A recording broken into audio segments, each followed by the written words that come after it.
let's start with derivatives now. So it's a very interesting concept. Let's understand what technically derivatives mean. How are they designed? What is the mechanics behind them? And how they have changed the game of trading altogether. Okay, let's first talk about the meaning of derivatives. So, any idea, anybody, what are derivatives? Can anybody define derivatives?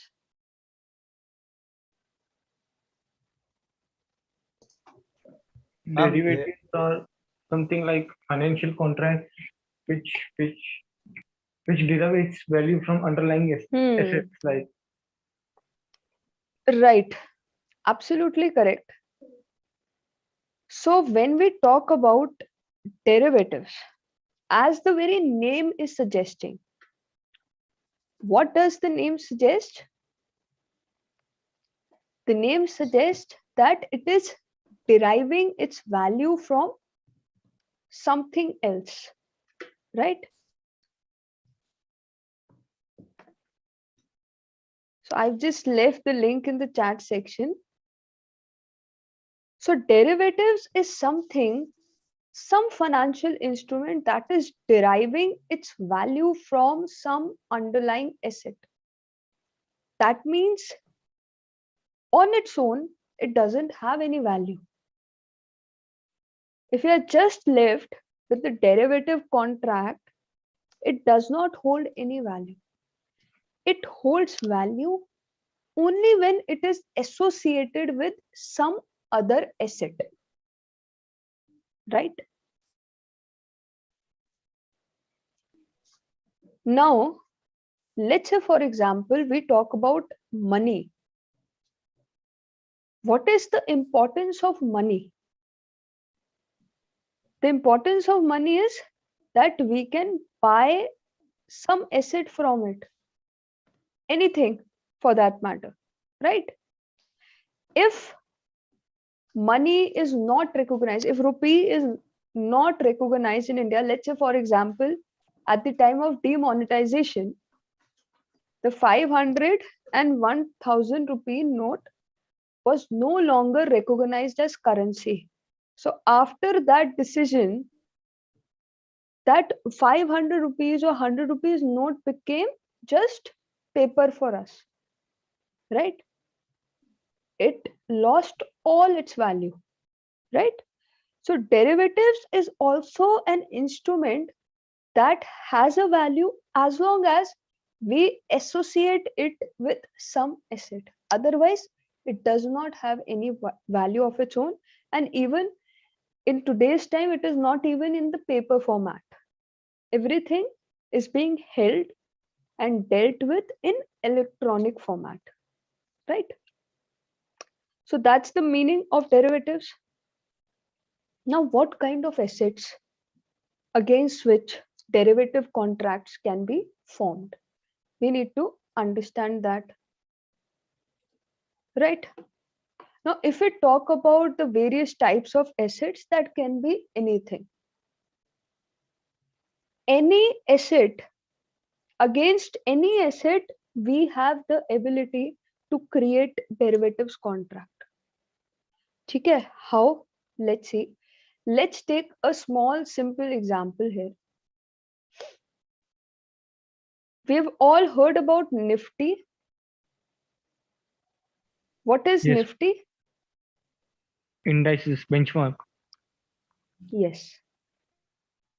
It serves as a benchmark. It's an index. You've studied equity. So in equity, we study about indices or indexes, which is basically a combination of a few companies which are representing a market, right? Like Nifty is representing in totality the performance of the stocks on NSE. Do you know how many stocks are there on NSE and BSE combined? Almost 6,000. Hmm, right. And do you know India is number one when Yes, it ma'am. comes to listed number of stocks? Yes, ma'am. India किसी चीज में number one है, अच्छी चीज में, right? At second number we have US. So India has the maximum numbers of listed stocks on Indian stock exchange. And Nifty serves as a benchmark, it serves as an index to represent the whole market, right? Now, can we trade on Nifty? Not directly, but Yes, yes, yes, indirectly we can trade. yes, absolutely correct. Let's say, for example, we talk about Reliance. So if we want to purchase Reliance share, which is part of Nifty 50, if we want to purchase a single Reliance share, we can do that, right? We can do that directly. We have shares, we can buy, sell, whatever we like to. But when it comes to Nifty, before the concept of derivatives, there was no way to trade on Nifty. Then came the concept of derivatives, where we were able to define instruments that we call as derivatives on Nifty. So these derivative contracts value will move as per the move of Nifty. Okay, this is one example. We have other indexes also which are available, on which derivatives are available. Okay, Nifty is one index if we talk about Indian markets. Another one is Bank Nifty. These are the two most traded Sensex indexes. also, no, ma'am? Sensex futures and options. I don't know how much trading volumes are there if we have them, because No, mostly we I'm not trade in aware. Nifty, I just Bank know that as a Nifty. benchmark probably. Benchmark it Sensex. is, but I don't think we have futures and options on Sensex. We have on Nifty, No, Bank ma'am. Nifty. Yeah, I never heard of them. Let me just verify also.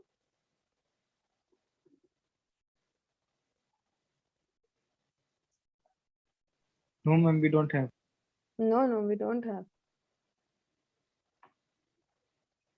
Recently, we launched another futures and options, that is derivative contracts.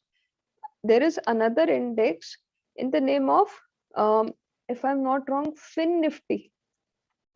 So there is another index, FinNifty, that represents the financial services sector.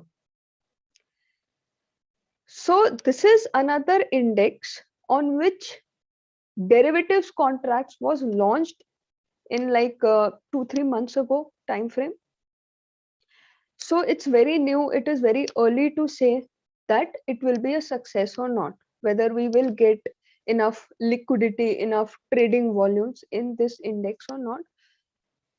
Earlier also we had Nifty IT. Some derivatives were launched on Nifty IT index also, which represents the IT sector, but that was a failure. We did not get enough liquidity, enough volumes, and therefore it was stopped. Okay. Then the problem that was felt, acha, chalo, let's not get into those kind of detail, but let's keep it simple for now. Okay, so derivatives can be created on anything. That is the conclusive point. You want to say something? Yes, ma'am. I am asking what SGX Nifty.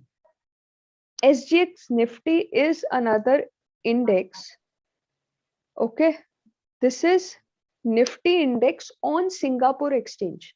Like Nifty, Bank Nifty are indexes on NSE, Right. National Stock Exchange. Likewise, Sensex is BSE Sensex.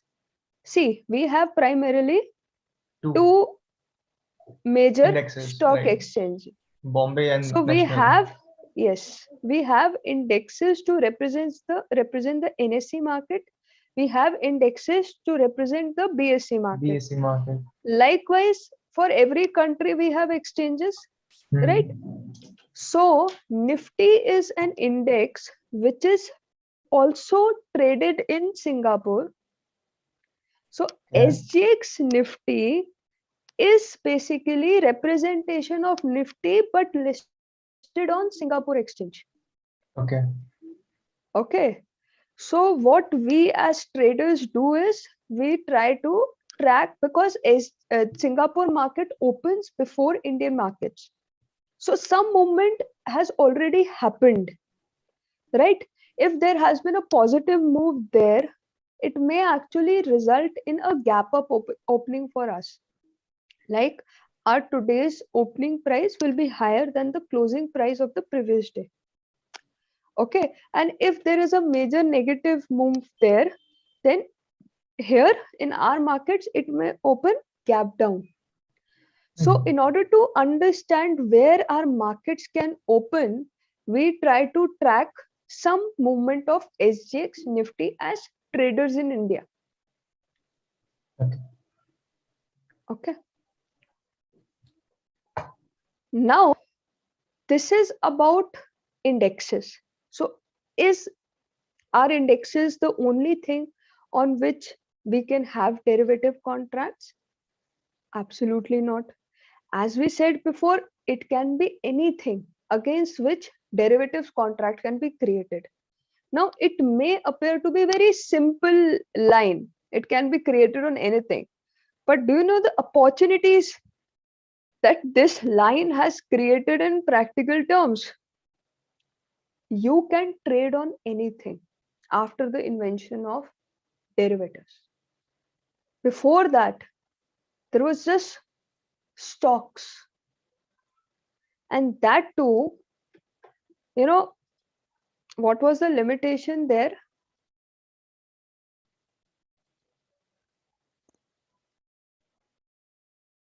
So when we talk about just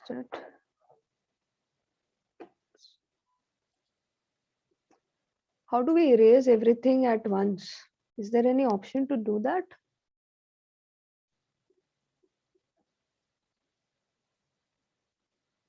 You need to do that one by one only. One by one. होगा कुछ ना कुछ option explore करूँगी. चलो. For now, let's do it this way. Okay. So one advantage that this invention of derivative contracts did was that now we can trade and invest in anything, right? We can trade and invest in any type of asset. That is one advantage that we got, right? The other advantage that we got after the invention of derivatives is, earlier on, we just had one option, that is to buy stock and hold, right? We just had one option. If we wanted to deal into the markets, we just had one option, that is to buy and hold. But with the invention of derivative contracts, you can make money when the stock markets go up. You can make money when the markets go down. You can make money when the market is not going anywhere, is directionless. So that is the power that derivatives have given us, right? That we can trade on any asset and we can just go beyond just the buy and hold strategy that is the traditional strategy that we used to have. Now it's not about buy and hold, it's about finding how the market is moving and taking a position in the derivatives according to your view of the market. Simple. It has given us power, right? But many people come to these derivatives, just thinking about this power. We can trade in anything, we can make money, whether the market goes up, whether the market goes down, whether the market is directionless, we can make money anyways. So people think about this power. But at this, wherever there is power, there comes a responsibility. There is no power in this world that comes without responsibility, right? Now, what is the responsibility that we have? Our responsibility to understand whatever is happening, to understand how derivatives work, to understand how markets work, because if we don't do it with understanding, derivatives has the power to ruin your whole capital also. Okay? So wherever there is power, there is responsibility to understand before investing. Okay? So I always suggest, if you are a beginner into the markets, any markets for that matter, first invest time before you invest money. That is the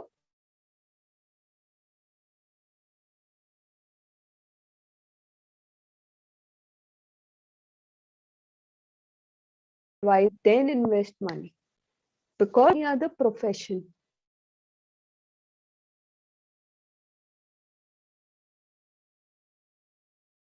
Ma'am, your voice You is cannot become an fluctuating. MBA in one day.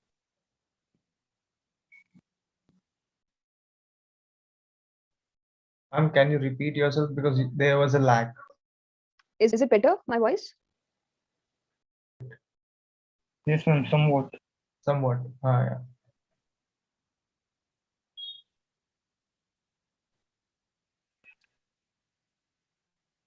Yes. Am I Now it's audible good. now? Now, Yes, yes, ma'am. Okay. ma'am. Ma'am, can you just repeat? Yeah. I was just saying that you cannot become a CFA in one day. Can you? No. You cannot become a lawyer, a doctor, a CA or MBA or anything for that matter in one day, right? It requires years for you to get that qualification. Once you have the qualification, then also it takes years for you to build that practical experience on the basis of which your career grows, right? So when it comes to derivative markets or any other market for that matter, people have the view that I should start making money from today. If I have the demat account, it's very easy to create a demat account. You can create it right in the moment. एक दिन में आपके पास demat account होगा.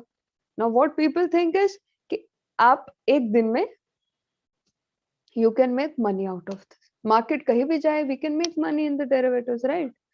So if it was that easy, then everybody would be doing this only, right?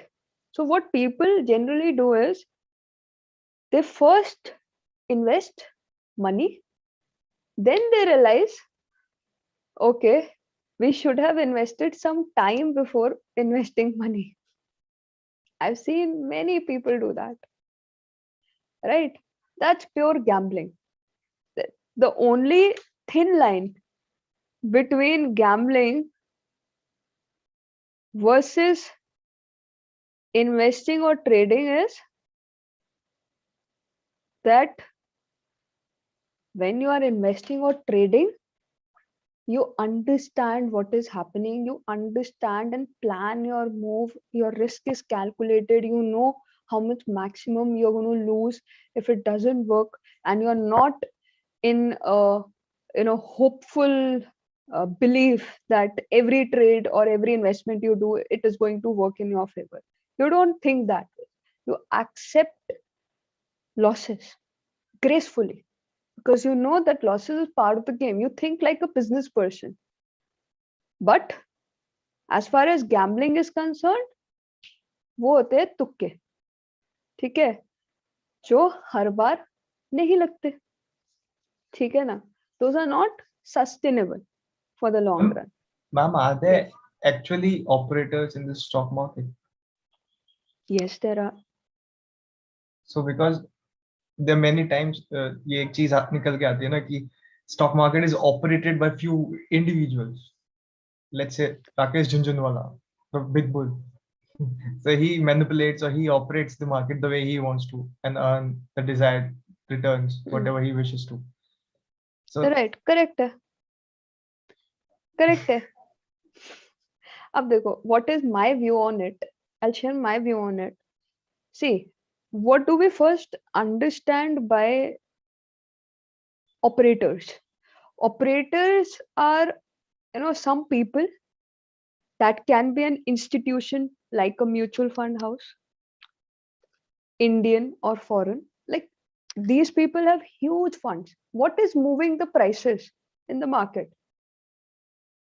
That's funds. Simple. आपको पता है एक दिन में कितनी ट्रेडिंग होती है इंडियन स्टॉक मार्केट्स में? चेक करना, एनएससी की वेबसाइट पे अवेलेबल होता है. ठीक है, I will ask in the next class.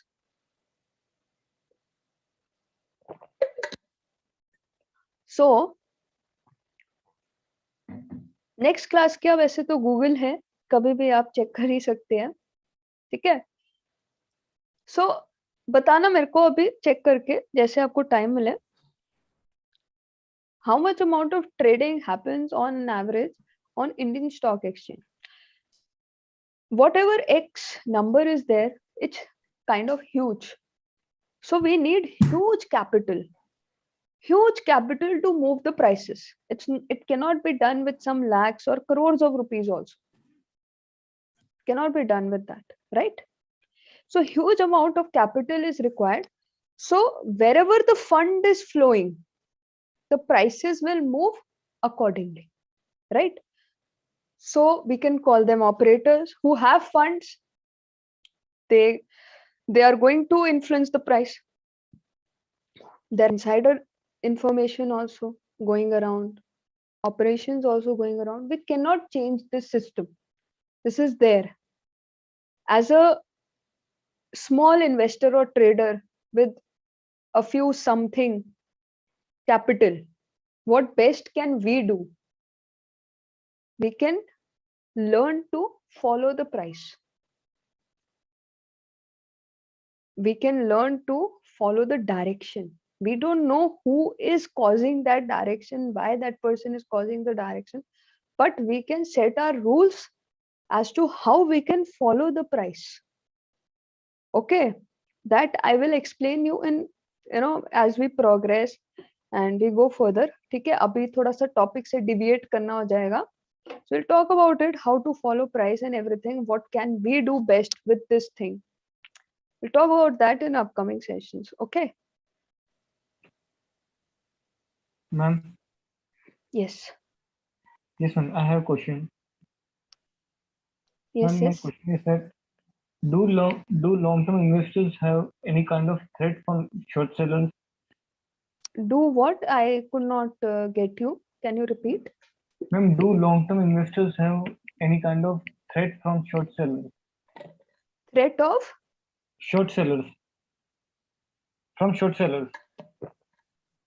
Threat as in, if you're a long-term investor, you bought some shares, short sellers can cause the share price to fall in the short term. But if you are a long-term investor, that short-term fluctuation in price will not disrupt you. The prices will bounce again. If the stock is quality stock, it will bounce again. In short term, it can impact, but not in the long run. Ma'am, but what if the short selling is happening on the regular basis? हाँ, तो फिर the price movement may change. If from a uptrending stock, the stock is becoming downtrending stock, then you have to exit from it. You cannot stick to a stock on hope basis. There has to be some parameters that we have to define based upon which we will stick to a stock, and for how long. What is going to be our stop loss? How we are managing our risk? All these questions need to be answered. Okay, how do you define long term? Long term for somebody can be 6 months, long term for somebody can be 10 years. There are a lot of things that we have to work around. Okay, we have to define our strategies. Okay, ma'am. Thank you, ma'am. Okay, all right. So this was about indexes that we were talking about. Apart from indexes, we have stocks also, against which we have derivative contracts, right? Many stocks are there, not all stocks, but a few of them. Like if I'm not wrong, around 160 or something like stocks are there which have derivatives attached to them. Okay, this was about indices or indexes and stocks. What about other things that we have? As I said before, against any asset we can have derivative contract. We can have derivative contracts against currencies also. So we can have it against currencies. We can have it against commodities. What are commodities? Gold, silver. Yes. A commodity is something that can be used. Okay. Like if we talk about stocks, stocks, can we use stocks? No. Right? We just deal with stocks as we know that they are going to provide us some kind of a financial return.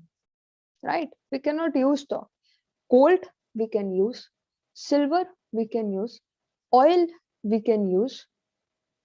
Right? So all these things which have a use involved, a physical existence, a use involved, and against them we have created these derivative contracts to just make money from the price movement of that particular commodity.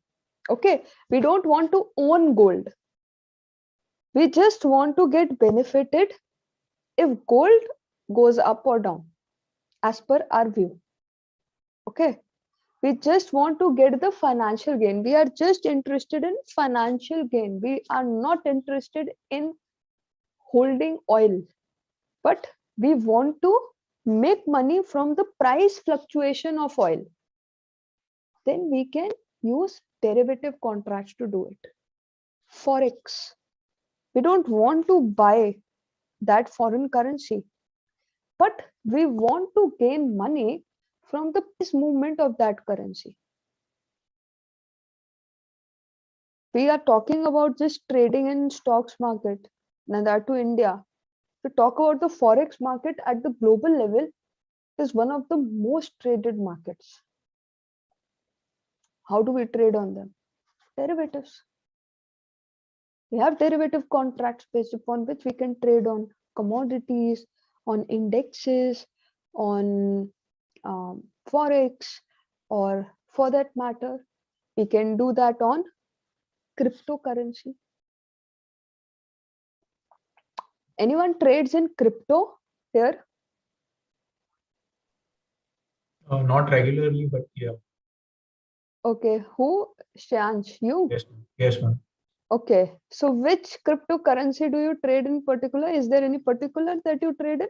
Yes, ma'am. ADA, like it's Cardano and Ethereum. So I usually go for like the cheaper ones because that I can buy a like whole whole unit of that particular currency. So that's why, because Ethereum and Bitcoins are like a bit too expensive and we just get somewhere around very less units, and so the price fluctuation doesn't get that much reflected in the Gains. overall. Yeah, that's why. Okay, so your experience has been good so far with crypto trading? Like, yeah, man, but like someday I gain a little too much. Like there's too much volatility in that. So that's why I don't regularly trade, but I have some amount locked in that, and I don't usually withdraw it. I just like keep reinvesting and investing. So yeah, like trading Okay, and reinvesting. Yeah. okay, okay, all right. Okay, yes, the cryptocurrency market is quite volatile and quite manipulated. They can be manipulated with a single tweet of somebody.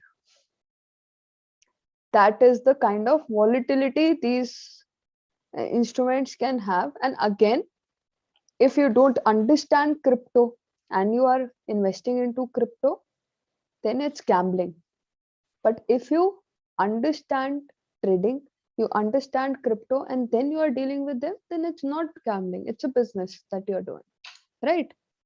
So one should always remember the difference between gambling and trading or investing. Okay.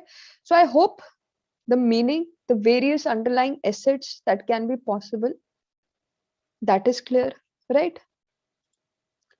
So after these derivative contracts only, the concept of hedge funds also emerged, because before that we had only one option, that is to buy and hold stocks. Then came these derivatives, and then came hedge funds, and the markets have so much changed after that, right? Okay, so now let's understand the various types of derivative contracts that we have and how do they work. How can we benefit by being involved in the various types of derivative contracts that are available to us? Okay, so primarily speaking, there are two parties to any derivative contract. One party is basically the short party, and the other party is basically the long party, right? The short party sells the contract, the long party buys the contract, right? Now, there are four kinds of derivative contracts. One is forwards. Second is futures. Third is options. And fourth is swaps or swaps, whatever. Okay, so there are primarily four types of derivative contracts that we have.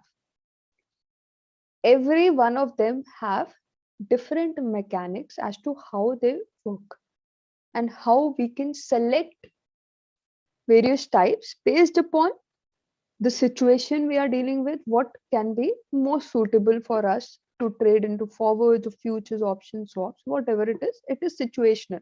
So in order to decide which one we should use in what situation, we must understand how these contracts work and function, right?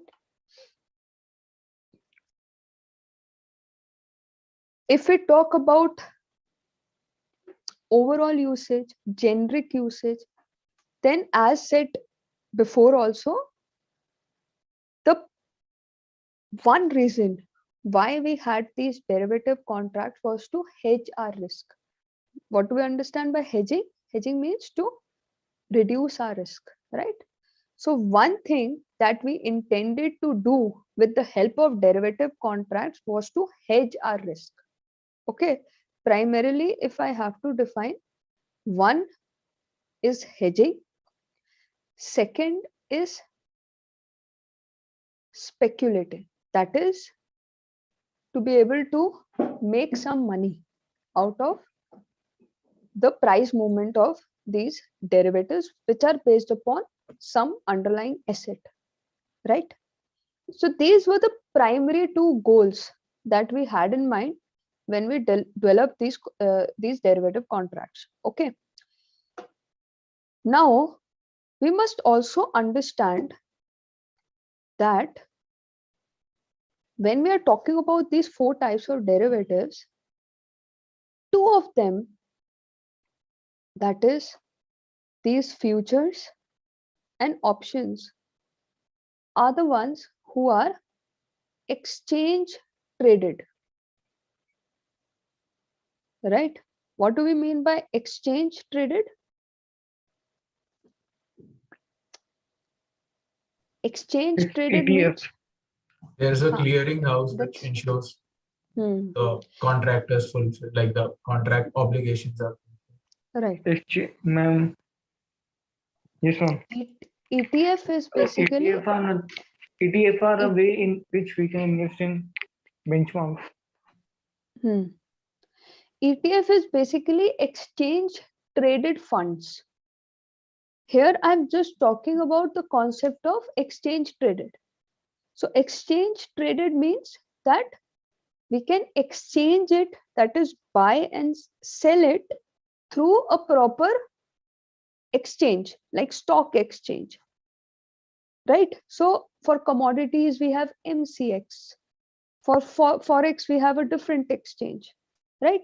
So wherever we have such exchanges which are serving as a middle point between the buyers and the sellers, who's helping us find the right buyers and the sellers in the market and execute our orders. So we don't have to deal with the other party. If you buy a stock, you don't even know who was the person who sold it.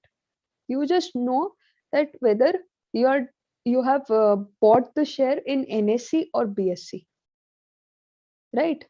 That's all you know. And you just know your broker. You don't know the other party. So this is an exchange, right? Likewise, only futures and options are the two contracts, two derivative contracts, which are exchange traded, right? As far as forwards and swaps are concerned, these are not exchange traded. Rather, we call them over the counter contracts. So forwards and swaps are referred to as over the counter contracts, whereas futures and options are referred to as exchange traded contracts, right? That's one point of difference that we must understand. So forwards and swaps are over the counter like that. Right. Over the And counter means, yeah, yeah. over the yes, you say. No, it's okay. You can say. No, you complete first, I'll then say. Okay. No, I just wanted to confirm like swaps and forwards are over the counter and Right, future and option is exchange traded. right, absolutely. So when it comes to over the counter, that means that we are dealing with the other counterparty ourselves. So we know the other party. We are dealing with the party directly. That's like over the counter thing. And exchange traded is where exchange is present in between the two parties. The two parties don't even know each other. Exchange knows both the parties. And exchange is taking the responsibility for making sure that nobody defaults. Right? Now, let's move a little forward. We have to talk about all of them in detail. Here we have just defined the broad difference between two categories, exchange traded and over the counter, where futures and options come under exchange traded and swaps and forwards are over the counter or personalized contracts. Okay. Now, when it comes to exchange traded, there are other things also which we must understand as far as the exchange traded contracts are concerned. We'll look into that. Okay. So we have the whole lot of differences between exchange traded and over the counter markets. What are the differences? Let's go through them one by one. So basically, first of all, the exchange traded is happening through an exchange and therefore is standardized contract. That is to say, it is not going to be customized according to your terms and conditions. The terms and conditions, everything is fixed by the exchange. The rules are fixed by the exchange and you have to follow them. As far as over the counter contracts are concerned, that is a personal contract happening between two parties. Right? So as long as both the parties are harmonious about the terms and conditions, any term and condition can be included in the contract. So there is no standardization there. Okay. Then comes about the clearing of the execution of the contract. Basically, how does the contract gets executed? For that, if it is an exchange traded contract, then clearing services are there. So a proper system is in place in order to define how the trades will be placed, how the execution will be done and everything. And there is going to be a clearing house in between who's going to help us do all the fund transfer and everything. So there is basically, in a nutshell, there is a whole lot of system present which is helping in order placement and execution. Whereas OTC contracts mein kya hoga? There may be some local dealer through which we are entering into such a contract, or maybe some local bank who's helping us enter into a contract. Okay. Now, as far as the settlement is concerned, again, everything will be properly standardized. The whole process of capital transfer from one party to another, everything is well defined in advance. Okay. Now, as far as the OTC market is concerned, these can be members of International Swaps and Derivative Association. Okay. So this is applicable on big corporates. But when it comes to these non-standardized contracts, even a small vendor is doing the same. Let's say, for example, you are a manufacturer of let's say any food product. Okay, so you have your suppliers, and you have set in advance that okay, this X raw material that I buy from you, the price at which that we will be dealing with for the upcoming 3 months is going to be 10 rupees per kg. Okay, so what have we done? We have actually entered into a contract. Let me just open the whiteboard here, just a minute. So let me just talk about, first of all, how these different types of derivative contracts work. For that matter, we were talking about, even if we are not dealing with some kind of an exchange traded derivatives or something like that, still something like forwards which are not exchange traded, these types of contracts have been there in the system even when we did not have these exchange traded derivatives into the financial market. तो बहुत common concept है जो कि business में बहुत ज़्यादा common है. Let's say there is A person and there is B person. Now B person is A person is the supplier of something which B needs on regular basis. ठीक है, maybe some raw material or anything of that sort जो कि B के काम आता है. तो B और A को क्या रिस्क है? A is going to purchase, B is going to purchase and A is going to supply, right? Now as a supplier, अगर let's say अभी प्राइस चल रहा है उस रॉ मटेरियल का 50 rupees per unit का, right? So A person is concerned कि कहीं प्राइस फॉल ना कर जाए, right? कहीं प्राइस गिर ना जाए. Right now I'm getting 50 per unit and I'm afraid that maybe the price can fall. And B party को क्या डर होगा? B party को डर होगा कि prices बढ़ ना जाए. So A party and B party both had fears. A party was fearful that the prices will go down. ठीक है. B party was fearful that the prices will go up, तो मेरी costing बढ़ जाएगी, right? Now what did they do? They entered into this forward contract. Now what is a forward contract? As the very name suggests, it's a contract to be executed on a future date. Forward. Okay. It's a contract that will be executed on a future date, not today, but on a future date. So here A and B party made a contract with each other that, okay, for the next 3 months, whatever be the market price, A will supply to B raw material at 50 rupees per unit only.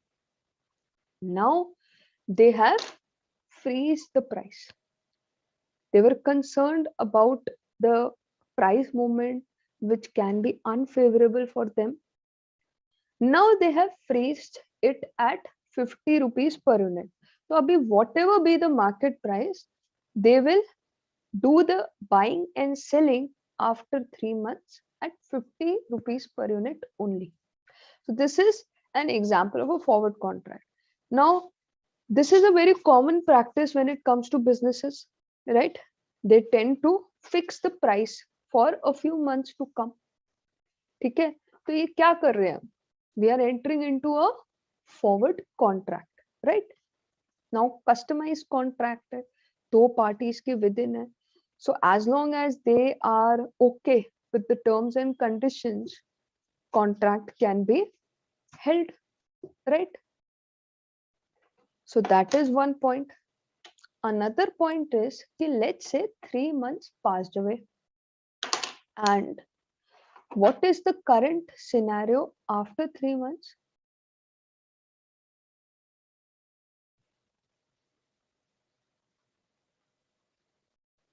So after 3 months, what happens is that let's say the current market price comes to 60 rupees per unit.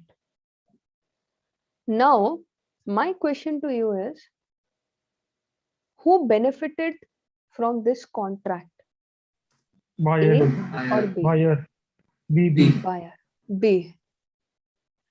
B benefited from this contract. Why? Because the price of raw material today is 60 per unit and B will be purchasing only at 50 rupees per unit.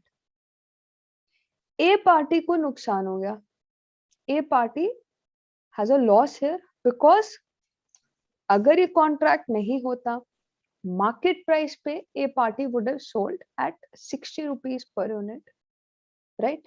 And right now, as A party is bounded by this contract, A party will have to sell something which is at 60.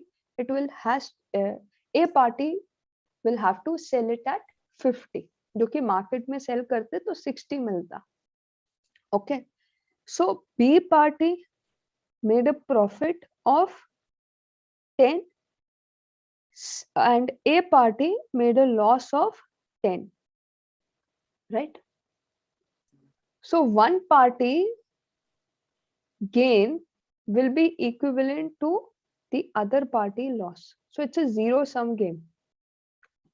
One party will gain, the other party will lose at the same time. So we also call it a zero-sum game, right? So this is the mechanics of a forward contract, right? I hope it is clear. Yes, ma'am. Now, before we go ahead and talk about the other categories of derivative contracts that we have, let's just go ahead and complete this list of other characteristic differences that we have between the exchange traded and OTC market. Okay, so as far as exchange traded market is concerned, no counterparty risk is there. Okay, no counterparty risk is there because of concept of margin. What is this concept of margin? And mark to market feature. ये दो बहुत ही important features हैं जो कि यहाँ पर होते हैं. We'll talk about them, ठीक है? In some while. What is margin and everything we'll talk about. What you need to understand right now is that no counterparty risk can be there. Whereas, of course, in OTC contract, there will be some counterparty risk as these are customized, non-regulated ones. ठीक है? तो risk यहाँ पर ज्यादा होता है. Transparency would be more in case of exchange traded derivatives. All the information is publicly available since public can also trade on them, and therefore information has to be publicly available. OTC are generally large transactions between big corporates that are happening, okay, and mostly private hoti hai ye. No information is publicly available. These are exchange traded and therefore they have low cost. These are specialized contracts and therefore counterparty risk is also there, and these are a little bit more expensive on comparative terms. यहाँ पे हमारी transaction cost भी कम होगी, regulation भी ज्यादा होगी. ठीक है. This is basically as some data provided as per ISDA, which is International Swaps and Derivative Association. जैसे हर चीज की एक एसोसिएशन बन जाती है. So this is an association with respect to primarily the over the counter derivative market. उनके हिसाब से अभी as of the date when this data was captured, उनके हिसाब से जो काउंटर पार्टी रिस्क उनकी बुक्स में स्टैंड कर रहा था, that was around $2.7 billion. This can never happen in exchange traded derivatives. Why? Because of the concept of margin and mark to market feature. What is this? We will get to that as we progress. Okay. Before we talk about those kind of technicalities, first let's just walk through the various types of derivative contracts and understand their basic mechanism. Only then we will be in a position to go into further details about them. Okay. So forward contract we have already covered. Forward contract basically involves a forward commitment, that is, something has to be done in the future, not now but in future, and that is why we call it a forward contract. If we read the exact definition as provided to us, a forward contract is an over the counter contract in which two parties agree that one party, that is the buyer, will purchase an underlying asset from the other party, that is the seller, at a later date at a fixed price they agree on when they sign the contract. Right? This is the same thing that we talked about with respect to A and B example. Right? So I hope forward contracts are clear. Okay. Now, another thing that we already talked about was how one party is going to gain and the other party is going to lose because of this contract. Right? The party that gets benefited out of this contract gains. The party that could not get benefit out of this contract would be suffering losses. ठीक है. Long party को कब benefit होगा? Long party as in the buyer. ठीक है.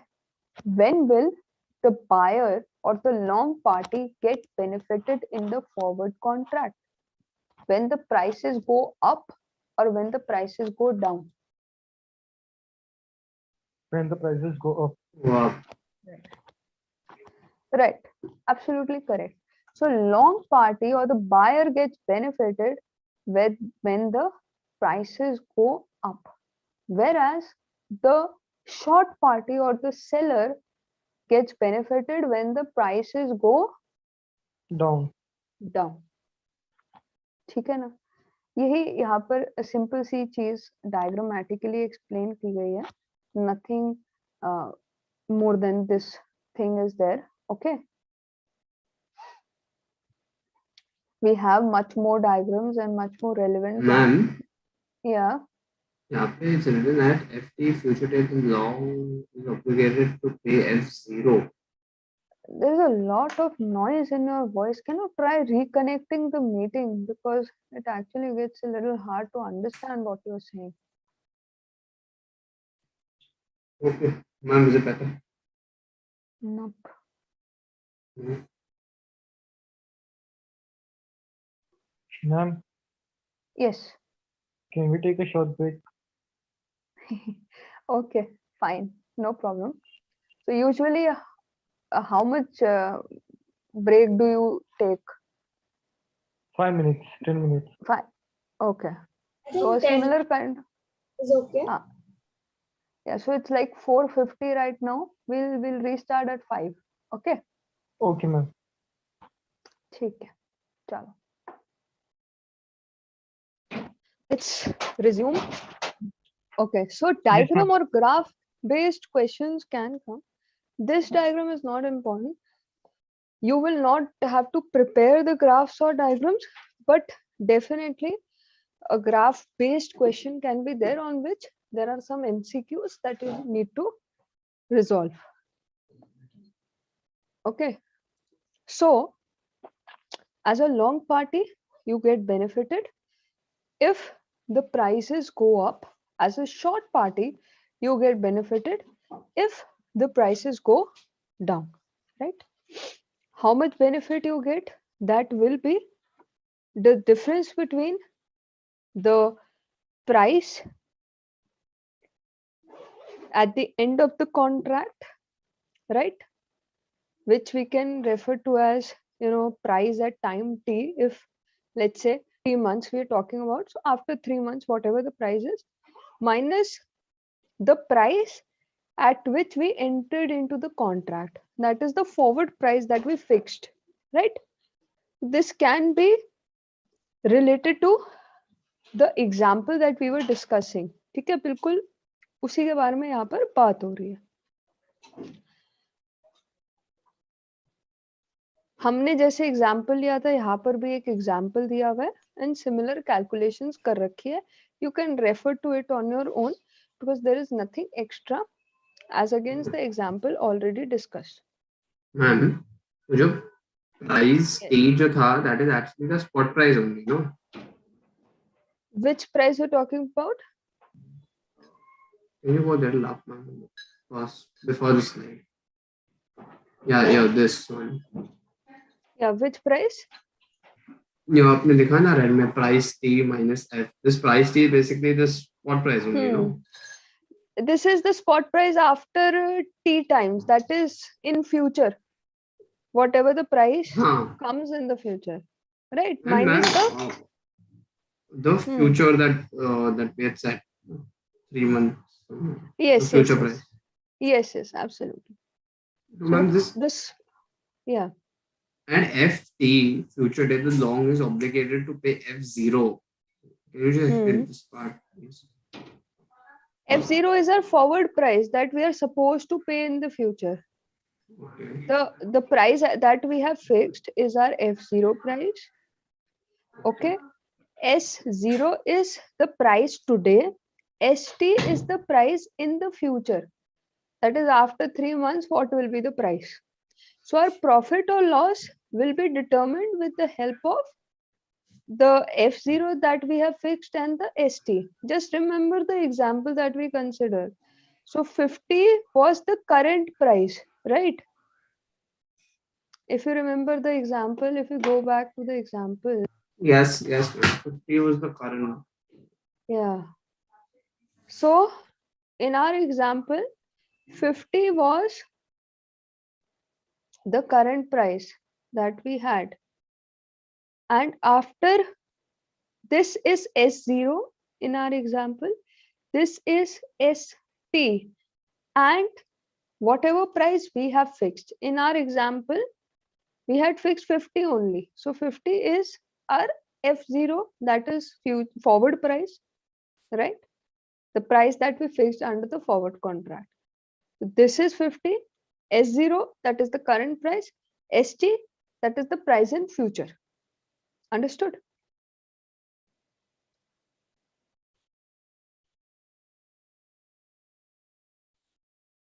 So S0 and F0 will always be same, ma'am? It can be different also. Okay. Okay, like in this example, what do we have? We have the forward price fixed at 1100. At T0, we enter into the contract. to be executed at time t, that is in future, at 1100. This is the spot price today, that is the price today, and this is the price that will be there after t time, right? That is in the future. Okay, so as a buyer, I will be buying at 1100 something whose price is right now 1250. As a buyer, am I gaining?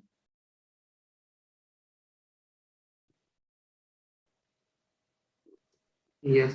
Ma'am, this F0, matlab you'll pay in the future, na? And ST is the future ka spot rate in the Huh, future. So in the huh. future, if the buyer is buying at This is the market price in the future. That spot correct, rate, market price जो चल रहा है future correct, ma'am. So future date पे. in this case, if the buyer is buying at a future rate with the F0, like buying at 100, 1100, then he is gaining because the price Yeah. in the future Yes. spot market is higher. Yes. So as a buyer, what is happening? You will be buying at the forward price that you had fixed, that is 1100, although the spot price now regarding this is 1250. So you are making money. How much money? You are in a gain of 150, right? But as a seller, you are selling at the fixed price, which is 1100, although the current market price is 1250. So if you were not bounded by this contract, you would be selling at 1250 in the market.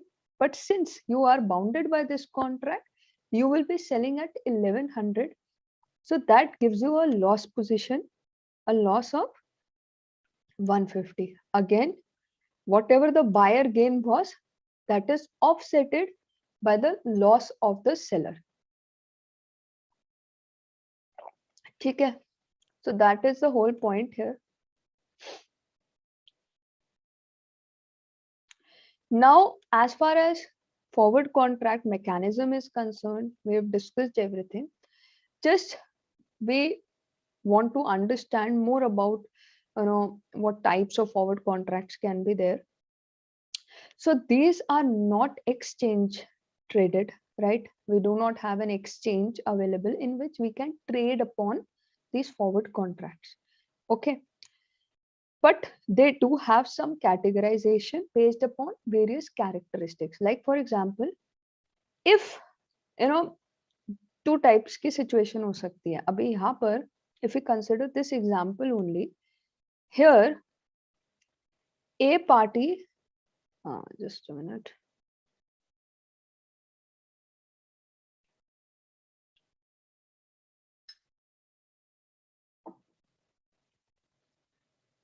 So here a party is the buyer is gaining and seller is losing. So one thing can be that the agreement was such that only the monetary settlement needs to be made. That means the gaining party will receive 150 from the losing party. In this case, the buyer 150. So जो seller है वो buyer को 150 दे देगा. That's it. That can be one type of agreement, or the other type of agreement can be based upon the actual delivery of the asset. That is, seller will deliver the asset to the buyer at whatever fixed price was there. Okay. So accordingly, we have two types of contracts here. One, where physical delivery of asset is taking place, and the second, only monetary gain or loss is settled at the time of settlement, and no physical delivery of the asset is involved. दोनों type के contract हो सकते हैं. And accordingly, as you can read here, if they settle on cash, okay, एक तो हो गया asset को आपने दे दिया, दूसरा ऑप्शन हो गया that they are settling it on cash. If they are settling only on cash basis, that is the losing party will give the gain to the gaining party, then it will be called a non-deliverable forward contract or a cash settled forward contract or contracts for differences. These are different names given for the same arrangement that we are talking about. ठीक है? I didn't understand this. Like, what settlement is being talked about? Settlement means कि if it's simple, yaar, the losing party will pay the difference to the gaining party. Like the difference was for 150 rupees. So no asset is being delivered, only the difference is being given by the losing party to the winning party. That's it. But like that's indirectly giving, right? Because that's because the spot price in the future is higher Yeah, than it's the. based upon underlying price only. Derivatives do not have value of their own.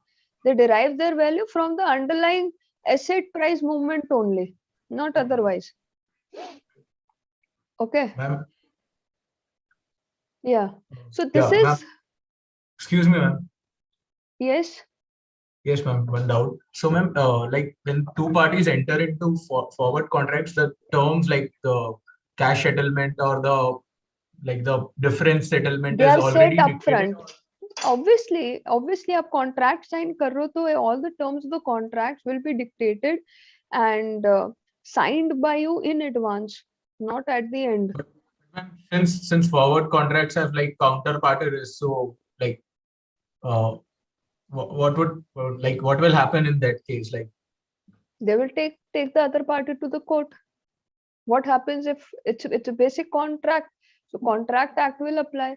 So if one party is not respecting the contract, the other party has the right to take the defaulter to the court.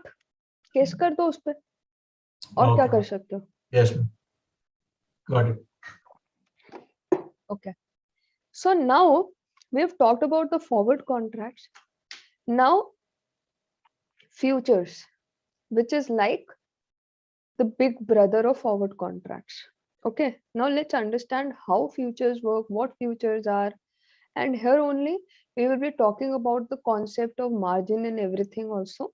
Okay, so futures are quite interesting. वो study करेंगे. Then we'll talk about swaps and options also, right?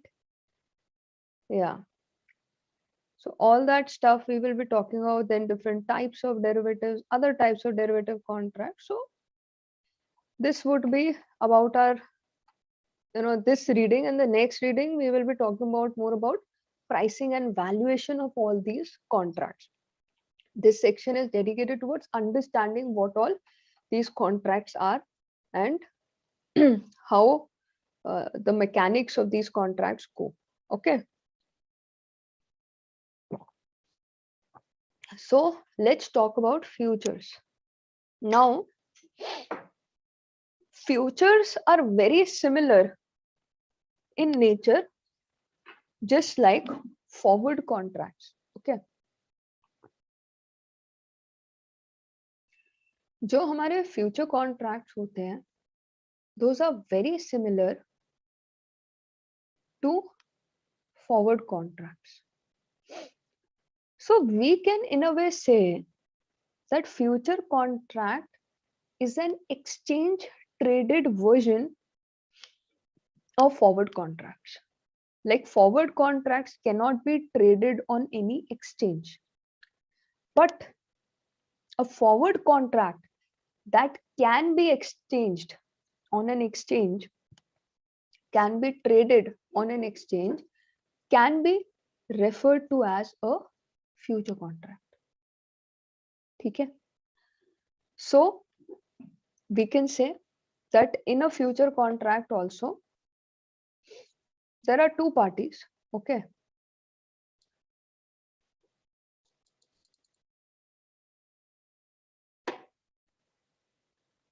in a future contract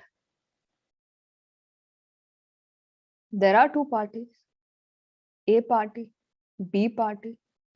A party being the long party, B party being the short party. So A party has made a promise to B party to buy something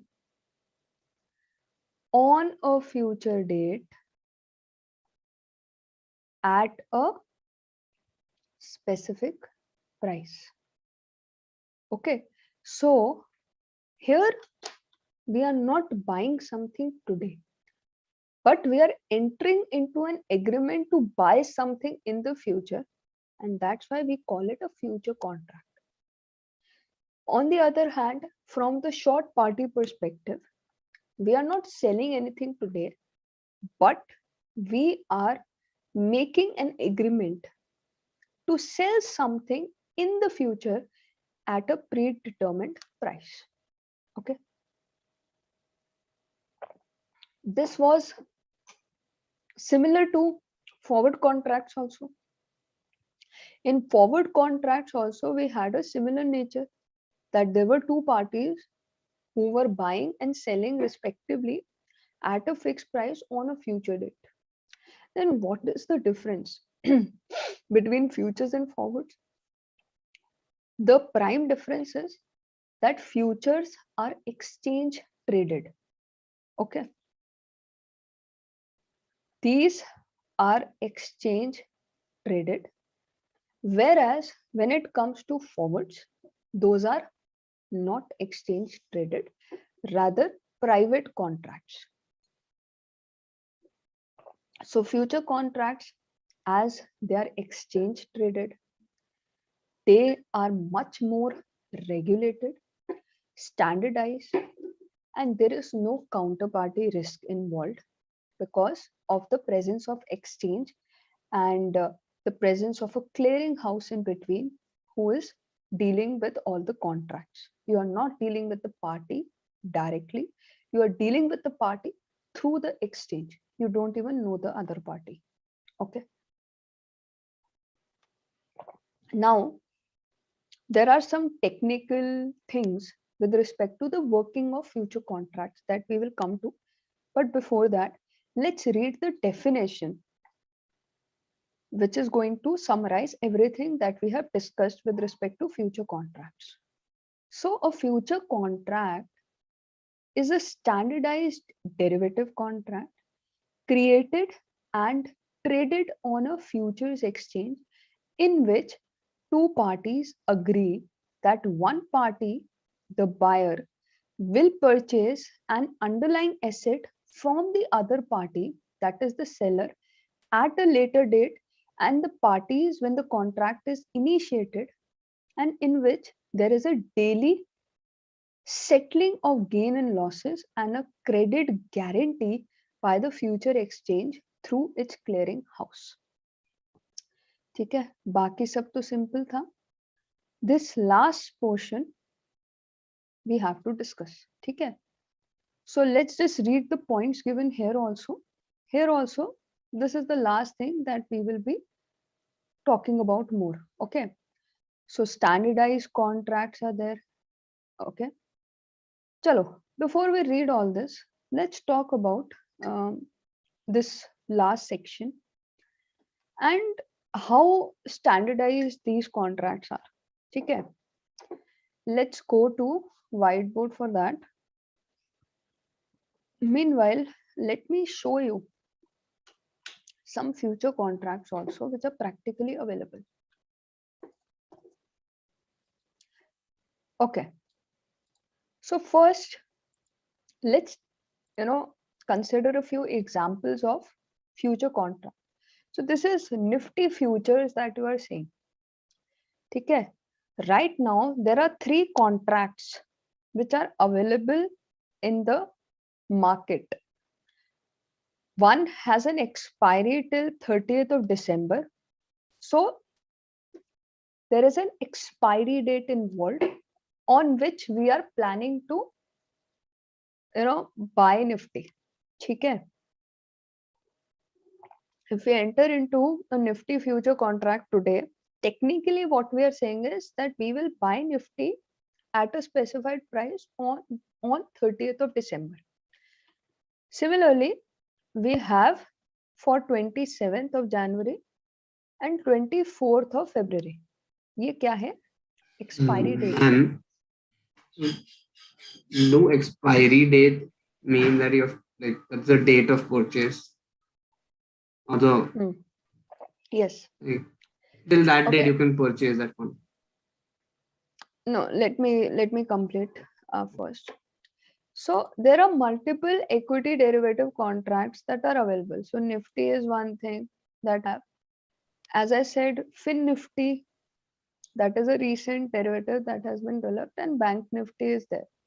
Okay, this is whole lot of option data which is available, which is specific to option derivative. Right now we are not talking about option derivative, rather we are just talking about the future contract. ठीक है, तो अभी जैसे future contract की हम बात करते हैं तो उसका सिंपल सा मीनिंग ये होता है कि हम निफ्टी को फ्यूचर पे परचेस करेंगे bye 30th of December.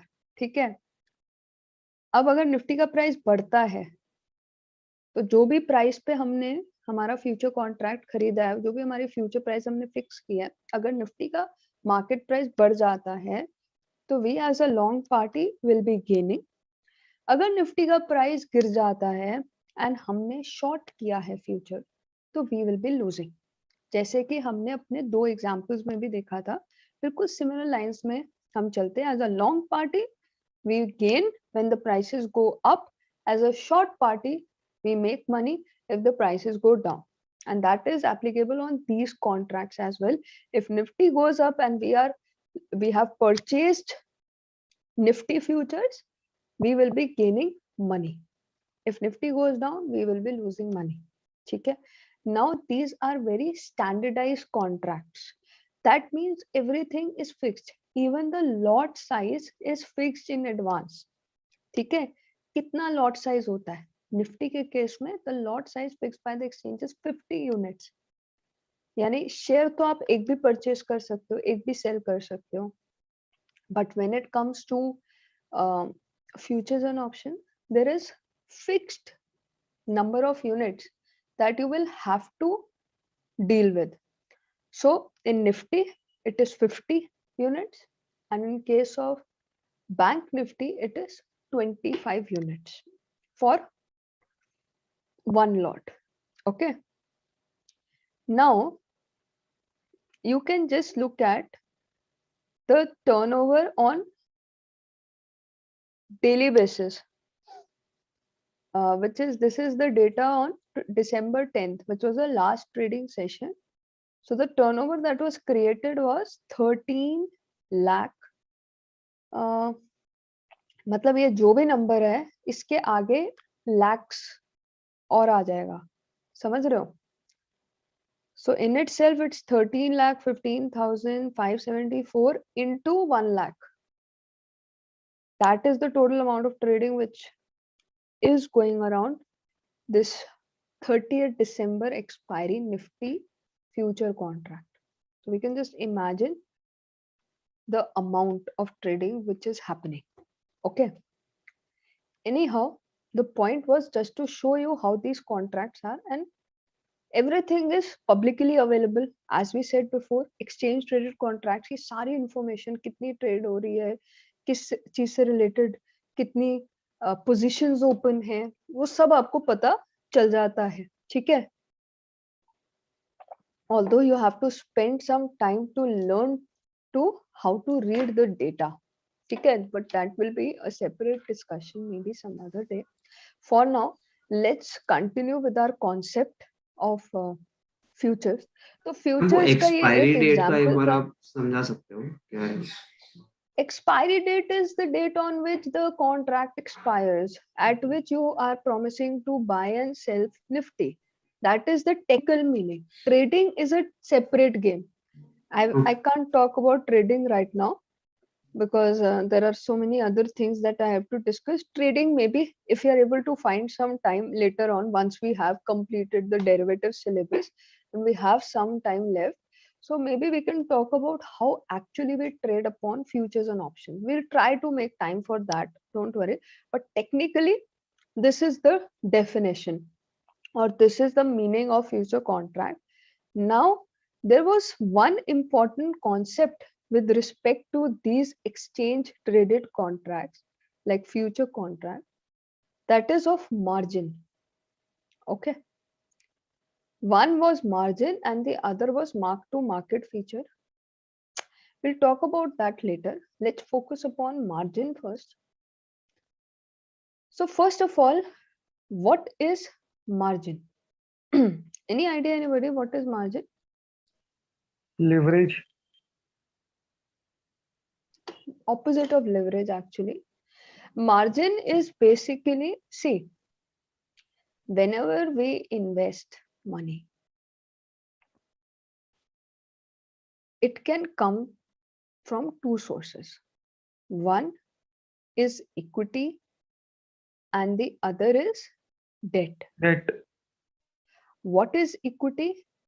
Equity is owner's funds, right?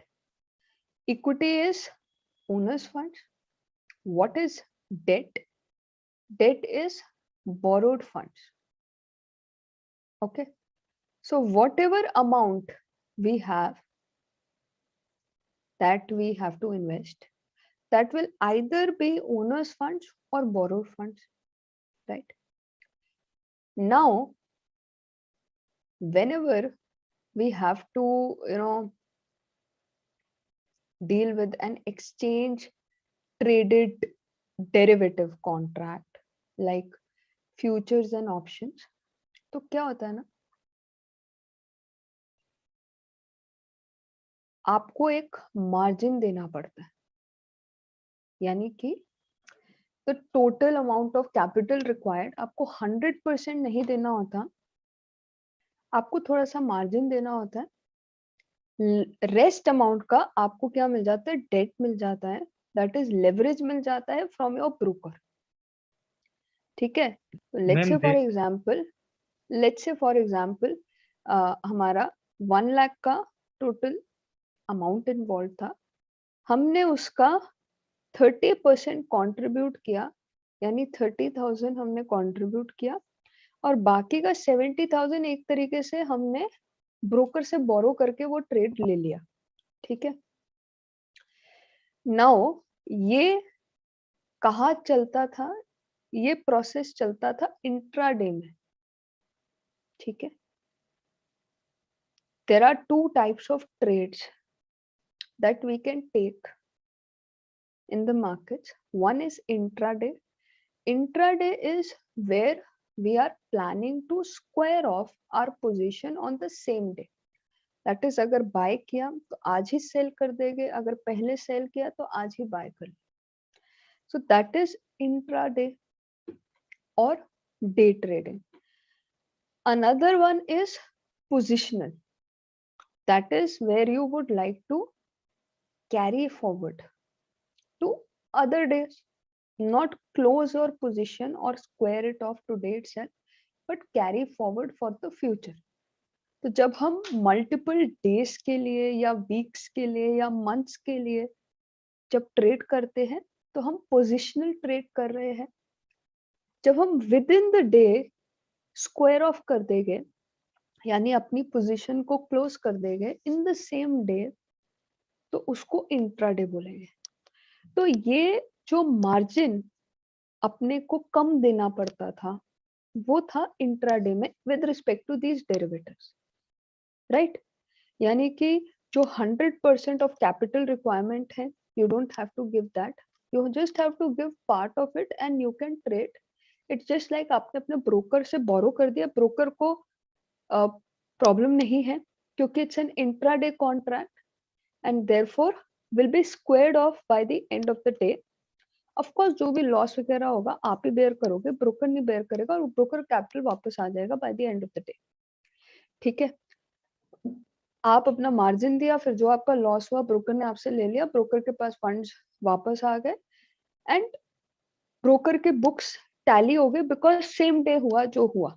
तो इसलिए ये फैसिलिटी पहले अवेलेबल थी. बट लास्ट ईयर सेबी ने क्या बोला? सेबी ने बोला कि retail investors retail traders, that is small traders, small investors, ये लोग इस चीज को एक्सप्लॉइट करते हैं।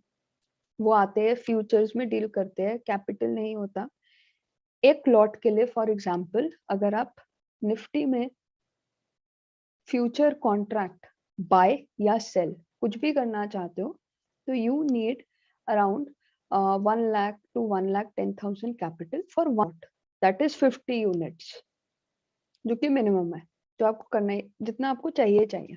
ठीक है, ऐसे ही ऑप्शंस में भी पूरा कैपिटल रिक्वायरमेंट है, that is around again 1 to 1,10,000 approximately आपको चाहिए होता है अगर आप ऑप्शन सेल करो तो।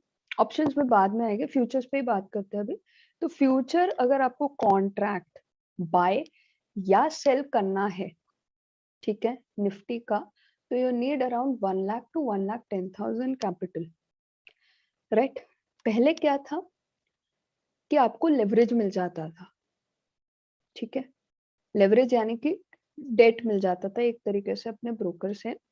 अगर आप इंट्राडे कर रहे हो तो लेट्स से 30% मार्जिन रिक्वायरमेंट थी, तो 1 लाख का 30%, दैट इज आपको सिर्फ 30% देना था, एंड 30,000 दे के आप 1 लॉट से ट्रेड कर सकते हो। ठीक है, तो रिटेल इन्वेस्टर्स, रिटेल ट्रेडर्स क्या करते थे, एक लॉट का 30,000 चाहिए, ठीक है, तो मल्टीपल लॉट्स के साथ डील करते थे।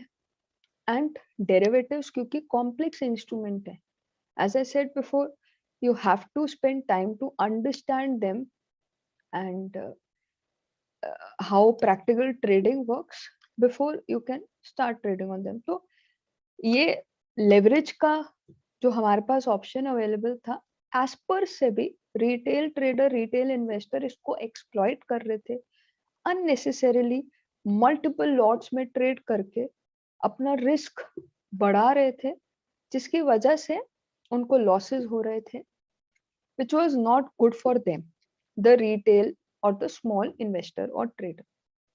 इसीलिए सेबी ने बोला कि हम इस लेवरेज का कॉन्सेप्ट हटा देंगे। I am talking about the stock market share with respect to Nifty and bank Nifty, जिसमें सबसे ज्यादा ट्रेडिंग होती है as far as derivative contracts is concern in the stock markets of India.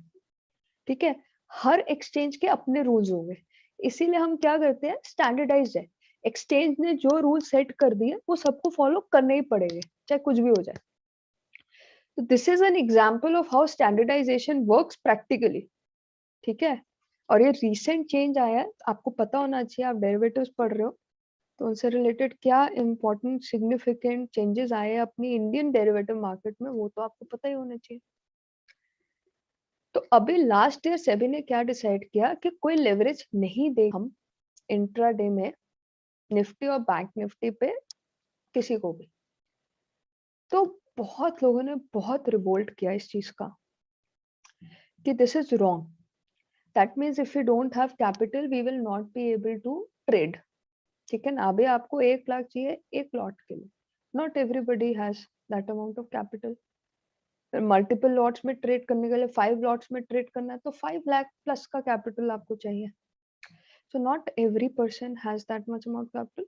बहुत लोगों ने प्रोटेस्ट किया, सेबी ने किसी की नहीं सुनी।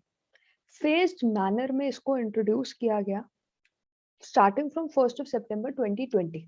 तो 1 सितंबर 2020 को इससे रिलेटेड पहली रेगुलेशन आई कि लेट्स से 25% मार्जिन वुड बी रिक्वायर्ड। पहले उससे भी कम होता था, पहले क्या होता था, फ्लेक्सिबिलिटी थी, ब्रोकर अपने बेसिस पे बहुत ज्यादा लेवरेज दे देते थे, और यही एक पॉइंट ऑफ फाइट था बिटवीन ब्रोकर्स, कॉम्पिटिटिव फाइट था कि हम अगर ज्यादा लेवरेज देंगे तो we will be able to attract more customers. तो ब्रोकर टू ब्रोकर वेरी करता था कि वो कितना लेवरेज प्रोवाइड करते हैं अपने कस्टमर्स को। ठीक है, बट सेबी ने बोला it will not be broker's choice, we will standardize it for everybody irrespective of the broker you go for। तो पहले कर दिया 25%, फिर 3 मंथ्स बाद उसको 50% कर दिया, फिर 3 मंथ्स बाद उसको 75% कर दिया, फिर 3 मंथ्स बाद उसको 100% कर दिया। तो अभी करंटली क्या है? करंटली ये है कि अगर आप निफ्टी या बैंक निफ्टी में ट्रेड करना चाहते हो, तो चाहे आप इंट्राडे करो या आप पोजिशनर करो, आपको 100% of the capital requirement up front दिखानी पड़ेगी अपने अकाउंट में, तभी आप उस पर ट्रेड कर पाओगे, नहीं तो नहीं कर पाओगे। ठीक है, तो एक्सचेंज ने इससे क्या किया है, आप चाहे बायर हो, लॉन्ग पार्टी हो, या आप short party to a future contract हो, आपसे up front before your execution of your order आपसे पूरा 100% of the transaction capital required upfront निकाल लिया। अब यहां से क्या पॉजिटिव या नेगेटिव होता है? 100% कैपिटल आपका निकाल लिया जाएगा, ठीक है, एज इन लग जाएगा। You need that much money, if you don't have you can't trade. इससे पॉजिटिव ये है, काउंटर पार्टी रिस्क और ज्यादा कम हो गया, क्योंकि अगर आपको लॉस हो, काउंट दूसरी पार्टी डिफॉल्ट कब कर सकती है? जब उसको लॉस हो। तो अगर उसको लॉस होगा तो पहले से ही सारा कैपिटल दोनों पार्टी से ले लिया गया है।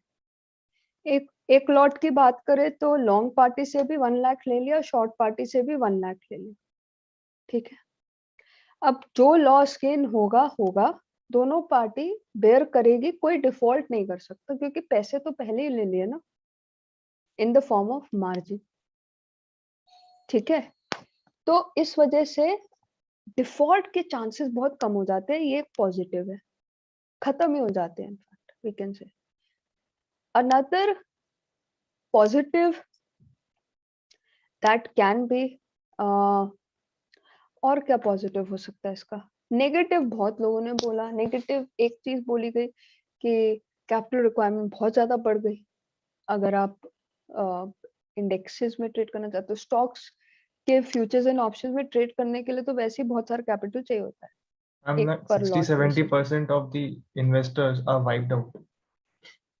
यस, सो नेगेटिव बहुत सारे इम्पैक्ट हुए, not getting into a lot of detail, but as per SEBI it is good that people who don't have capital should not come to the market. They should learn the market first, gain some capital, then only come to the market. They were very clear. They don't care if a small investor has stopped trading. ठीक है, तो जब ये introduce हुआ तो trading volumes काफी गिरी थी with respect to futures contracts and options contracts, ठीक है। More on it when we'll discuss options. For now, I hope what margin is that your own money, the equity money that is being involved in the investment. So आप कोई भी derivative contract deal करोगे तो उसमें कुछ ना कुछ margin रहेगा। निफ्टी बैंक निफ्टी में 100% मार्जिन हो गया है, ठीक है। अब जैसे फॉरेक्स है, वहां पर अच्छा लिवरेज मिलता है, अभी भी क्रिप्टो में भी मिलता है। स्टॉक्स और निफ्टी बैंक निफ्टी में काफी कम हो गया, तो इस वजह से भी some small investors are deviating into crypto. Crypto में क्यों अट्रैक्ट हो रहे हैं? क्योंकि वहां पर आपको बहुत कम मार्जिन पे करना पड़ेगा of the total transaction value, and you can trade in big lots. That's why a lot of small investors are getting attracted towards crypto trading. ठीक है, in short, margin is the amount that you need upfront to trade in derivative contracts, ठीक है, which may be more or less depending upon the exchange rules, because it's standardized for everyone as per the particular exchange we are talking about. Commodity के लिए different होगा, forex के लिए different होगा, crypto के लिए डिफरेंट होगा, stocks के लिए डिफरेंट होगा, ठीक है। So I hope this feature is clear and the recent change which happened in Indian stock markets, that is clear. ठीक है, अभी इसके आगे बात करेंगे. Just give me a moment here. Okay, so now let's continue. Okay, this was about margin. And एक क्या होता है, अब इस margin को भी further subdivide किया जा सकता है. Okay, when it comes to this margin can be subdivided into initial margin and maintenance margin. ठीक है, initial margin is basically जो आपको upfront चाहिए to be able to enter into that particular contract. ठीक है, वो तो हो गया, आपको 1 लाख चाहिए था, आपने एंटर कर लिया 1 लाख पे. ठीक है, अब आपने लिया है एक पोजिशनल ट्रेड. ठीक है, यानी कि you are not planning to cut it off today itself, you are going to take a few days to square it off. ठीक है, अभी क्या होता है ना, let's say आपकी जो निफ्टी पे आपने लिया था वो आपके अनफेवरेबल डायरेक्शन में मूव करने लगता है. So you were long the Nifty futures, so you were going to benefit if the prices go up, but the prices started to fall. ठीक है, तो यानी कि आप लॉस में आ रहे हो.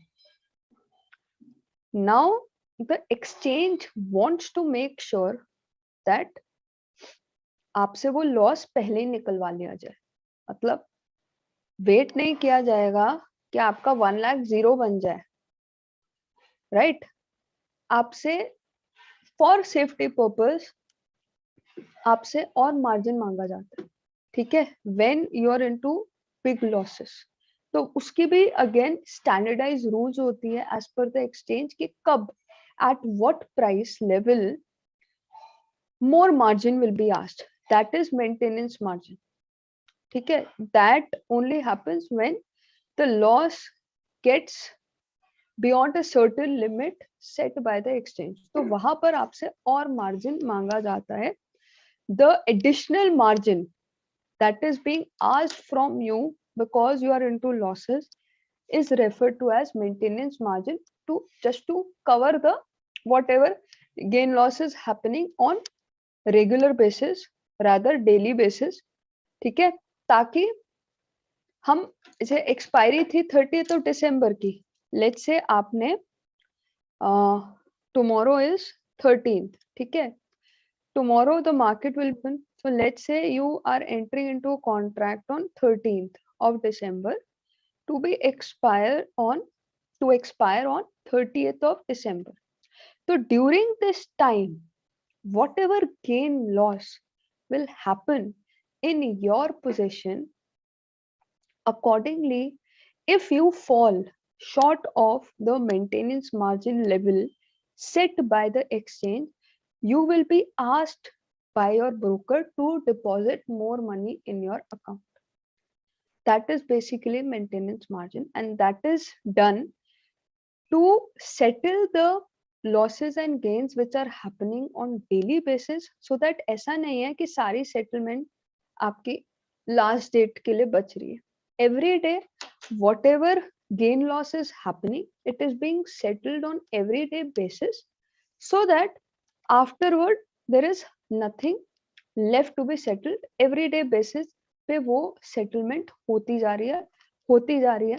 ठीक है, प्रैक्टिकली वो आपको आपके मतलब ये तो हो गया आपका जो theoretical technical background of how things work. Practically अगर हम बात करें तो आपका जो बेसिकली पहले तो आपके जितने भी फंड्स हैं वो कम हो जाएंगे. अगर आपने फंड्स अवेलेबल फंड्स हैं वो कम हो जाएंगे आपके with the amount of capital that you have invested into this particular trade in the form of margin. फिर उसके बाद आपके डीमैट अकाउंट में जो भी फंड्स हैं वो कम हो गए as per whether you are suffering losses. ठीक है, अगर गेन हो रहा होगा तो गेन भी बढ़ता हुआ दिखेगा, लॉस हो रहा होगा तो लॉस से आपकी जो फंड वैल्यू है वो कम होती हुई दिखेगी. ठीक है, प्रैक्टिकली कैसे होता है उसको एक बार देखने के लिए आपको एक ट्रेड एग्जीक्यूट करना होगा. ऑल्दो आई हाईली रिकमेंड कि उससे बेटर है कि आप कोई यूट्यूब वीडियो देख लो या कोई भी फ्री वीडियो देख लो कि प्रैक्टिकली कैसे ये मार्जिन सेटलमेंट होती है. आई वुड रियली सजेस्ट, ठीक है, कि नेक्स्ट क्लास से पहले ट्राई करना. यूट्यूब वगैरह पे मैंने सर्च करके नहीं देखा है ऑल्दो, बट यूट्यूब पे आप देखना अगर आपको एक फ्री वीडियो मिले regarding how margin settlement works on practical basis. ठीक है, कि वो एक ऐसी चीज है जो देखने वाली चीज है, उसको एक्सप्लेन करना मेरे लिए थोड़ा सा मुश्किल हो रहा है. बट अगर आप एक कोई प्रैक्टिकल वीडियो देख लोगे, रिकॉर्डेड वीडियो देख लोगे with respect to certain trade that somebody may have taken, तो आपको क्लैरिटी आ जाएगी रिगार्डिंग प्रैक्टिकली कैसे मार्जिन सेटलमेंट होती है. From your exam perspective you don't need that. From your exam perspective you just need to know two terms here. Initial margin, that is amount of capital that you require initially to enter into a trade, whether as a long party or as a short party. Initially we require certain margin, and if we are into losses then the broker ask for more capital. आपको proper notification आता है broker का कि आपका इतना loss हो रहा है, इसकी वजह से you need additional capital into your account, तो आपको फिर वो कैपिटल डालना पड़ता है अपने अकाउंट में. That is basically refer to as maintenance margin. और जो आपको ब्रोकर से ये इंफॉर्मेशन आई है कि because the price has fallen to this level आपको और मार्जिन इंड्यूस करना पड़ेगा, तो इस बेसिकली इस एक्टिविटी को where you get an intimation to induce more funds, उस एक्टिविटी को मार्जिन कॉल बोलते हैं. So from exam perspective you just need to understand these three terms as to what margin is, maintenance margin is, and margin call is. Practically अगर additional interested हो देखने के लिए तो you can look into maybe some free video if available. Ma'am, I just have one clarification. जब आप बोलते हो कि someone's long on Nifty, so he's bought that future, and now the prices of the Nifty fall, so he's technically made a loss. So that does not mean that he's taken a short position then. No, he's into losses. He's a long. It's just that he's into losses. No, short position is Yes. like selling of the future. Yes. Okay. So, okay, fine. So in that case, I just want to know that udhar margin call का क्या relevance है if you are going to sell a future? Margin call is prices. आप losses में हो गए तो broker को तो अपने आप को सेव करना है ना, आपसे लॉसेस निकलवाना चाह रहा है वो, आपका वेट नहीं कर रहा वो कि आपका पोजीशन 0 हो जाए, तो वो आपसे और पैसे मांग रहा है. बस जो मार्जिन रिक्वायर्ड था 1 लाख का, उससे ऊपर और पैसे आपको डालने पड़ेंगे अगर आप लॉस में हो गए तो, so that you don't default at the end. That is the concept of margin call. ठीक है, अभी एक पॉइंट ऑफ टाइम पे कितने कॉन्ट्रैक्ट्स आउटस्टैंडिंग है, if you want to know that, then that is basically referred to as open interest. Open interest is basically the number of contracts which are open as of the date. ठीक है, अब बोलो. Somebody was saying something. Yes, ma'am. Ma'am, can we do Yes. short selling in equity on delivery basis? No, that is another thing, another benefit of derivatives, that you cannot you can do short selling on stocks only on intraday basis, but if you have a short view on a stock, you can only carry it forward with the help of a derivative. So we Shorts, cannot do in equity basis. no, we can't. Okay. Short selling is allowed only on intraday basis. अगर आप direct equity की बात करते हो, short selling आप सिर्फ intraday basis पे कर सकते हो। अगर आप उसको कैरी करना चाहते हो पोजीशन को, तो आपको डेरिवेटिव्स में ही एंटर करना पड़ेगा।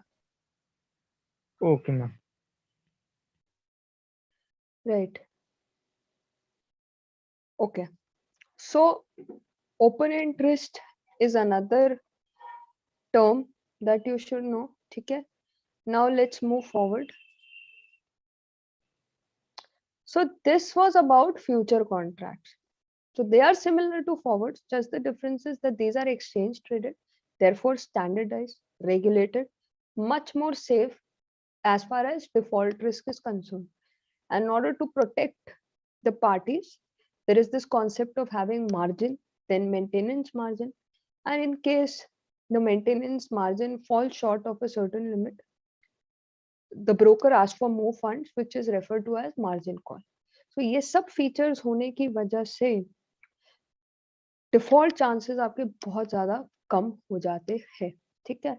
And everything will be set in advance, lot size, expiry date, everything will be fixed in advance because they are exchange traded, they are standardized, they are regulated, and they are very transparent. All the data is publicly available as long as the market is regulated. Like crypto market is still not regulated, ठीक है ना। तो वहां पर transparency and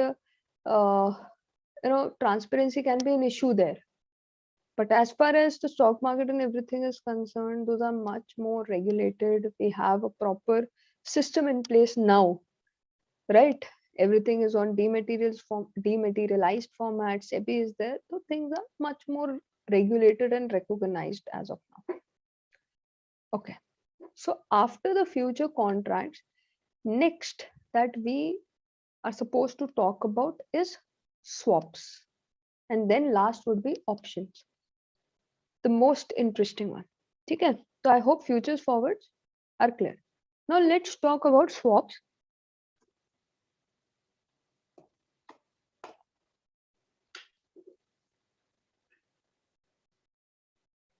So let's go back to the PDF now. So what is swap or swap? Swap मतलब क्या होता है? Swap करना मतलब exchange करना, right? So I give you something, you give me something, तो हमने exchange कर लिया, swap कर लिया या swap कर लिया, ठीक है। तो जो ये swap contracts होते हैं, इनमें एक ऐसा arrangement होता है, one party gives something to the other party, the other party also gives something in return, ठीक है। That's a swap contract. How does it work? Let's understand that. Okay, I would prefer to have some space here, so let's get back here. So let's again take an example to understand this thing, how swap works, why these are effective instruments. Of course, they are again over-the-counter instruments, not exchange traded, not something we can trade upon. We can trade futures and options. We can't trade forwards and swaps. Rather, these are more specific to businesses. ये बड़े बड़े corporates या businesses आपस में ये contracts कर रहे हैं, या बैंक के साथ कर रहे हैं, या किसी डीलर के साथ कर रहे हैं for a purpose. Like forward contract में हमने अपने supplier के साथ कर लिया था contract कि this would be the price at which we will buy raw material from you. एक पर्पस था, एक बिजनेस पर्पस था जिसको वहां पर फुलफिल हम कर रहे थे with the help of forward contract. हमारा ट्रेडिंग पर्सपेक्टिव नहीं था, बिजनेस पर्सपेक्टिव था, राइट. लाइकवाइज स्वैप्स में भी कुछ ऐसा सिमिलर हो सकता है. ओटीसी कॉन्ट्रैक्ट्स है, प्राइवेट कॉन्ट्रैक्ट्स है, प्राइवेट पार्टीज के बीच में होंगे based upon their requirement and circumstances. Like for example, let's say we have a party. Now a party had taken up a loan of 50 CR at a rate, fixed rate of return, fixed rate of interest to be around 13%. And it has already been 5 years since then. Okay. Now things change, right? At that time, let's say the rate was, okay, let's consider 15%. So let's say at that time we had a rate of interest of 15%. So as per this arrangement, what is happening? 15% का return अपने को, interest अपने को पे करना पड़ रहा है. But circumstances have changed. Interest rate have fallen since then. तो अब अपन क्या चाहते हैं? What we want is कि हम किसी तरीके से अपने इस rate of interest को reduce कर सके, which is right now fixed at 15%. So we want to reduce this interest rate. What all options do we have? One option that many corporates use is refinancing. Now, what happens in refinancing? We will take another loan. Let's say now the interest rate are 12%. Okay. So we take up a loan at 12%. We repay this loan that we had taken. We fully repay it. And we continue with the new loan, which is at 12%. So we took a loan to repay older loan, which was maybe at a higher rate. Now we are getting a better rate, better interest rate loan. So we'll refinance. This is a very common practice, right? This is a very common practice to get your funds, to get your borrowed funds refinanced at a lower interest rate whenever opportunity comes. Okay. The other option apart from refinancing that we have is to enter into a swap agreement. Okay. Now, how does this swap agreement works? For this, we will need a counterparty who is ready to enter into this contract with us. ठीक है, एक और party चाहिए होगी जिसके साथ हम terms negotiate कर सकें. कैसे? We have to talk about that. ठीक है. For that, I'll have to remove this part.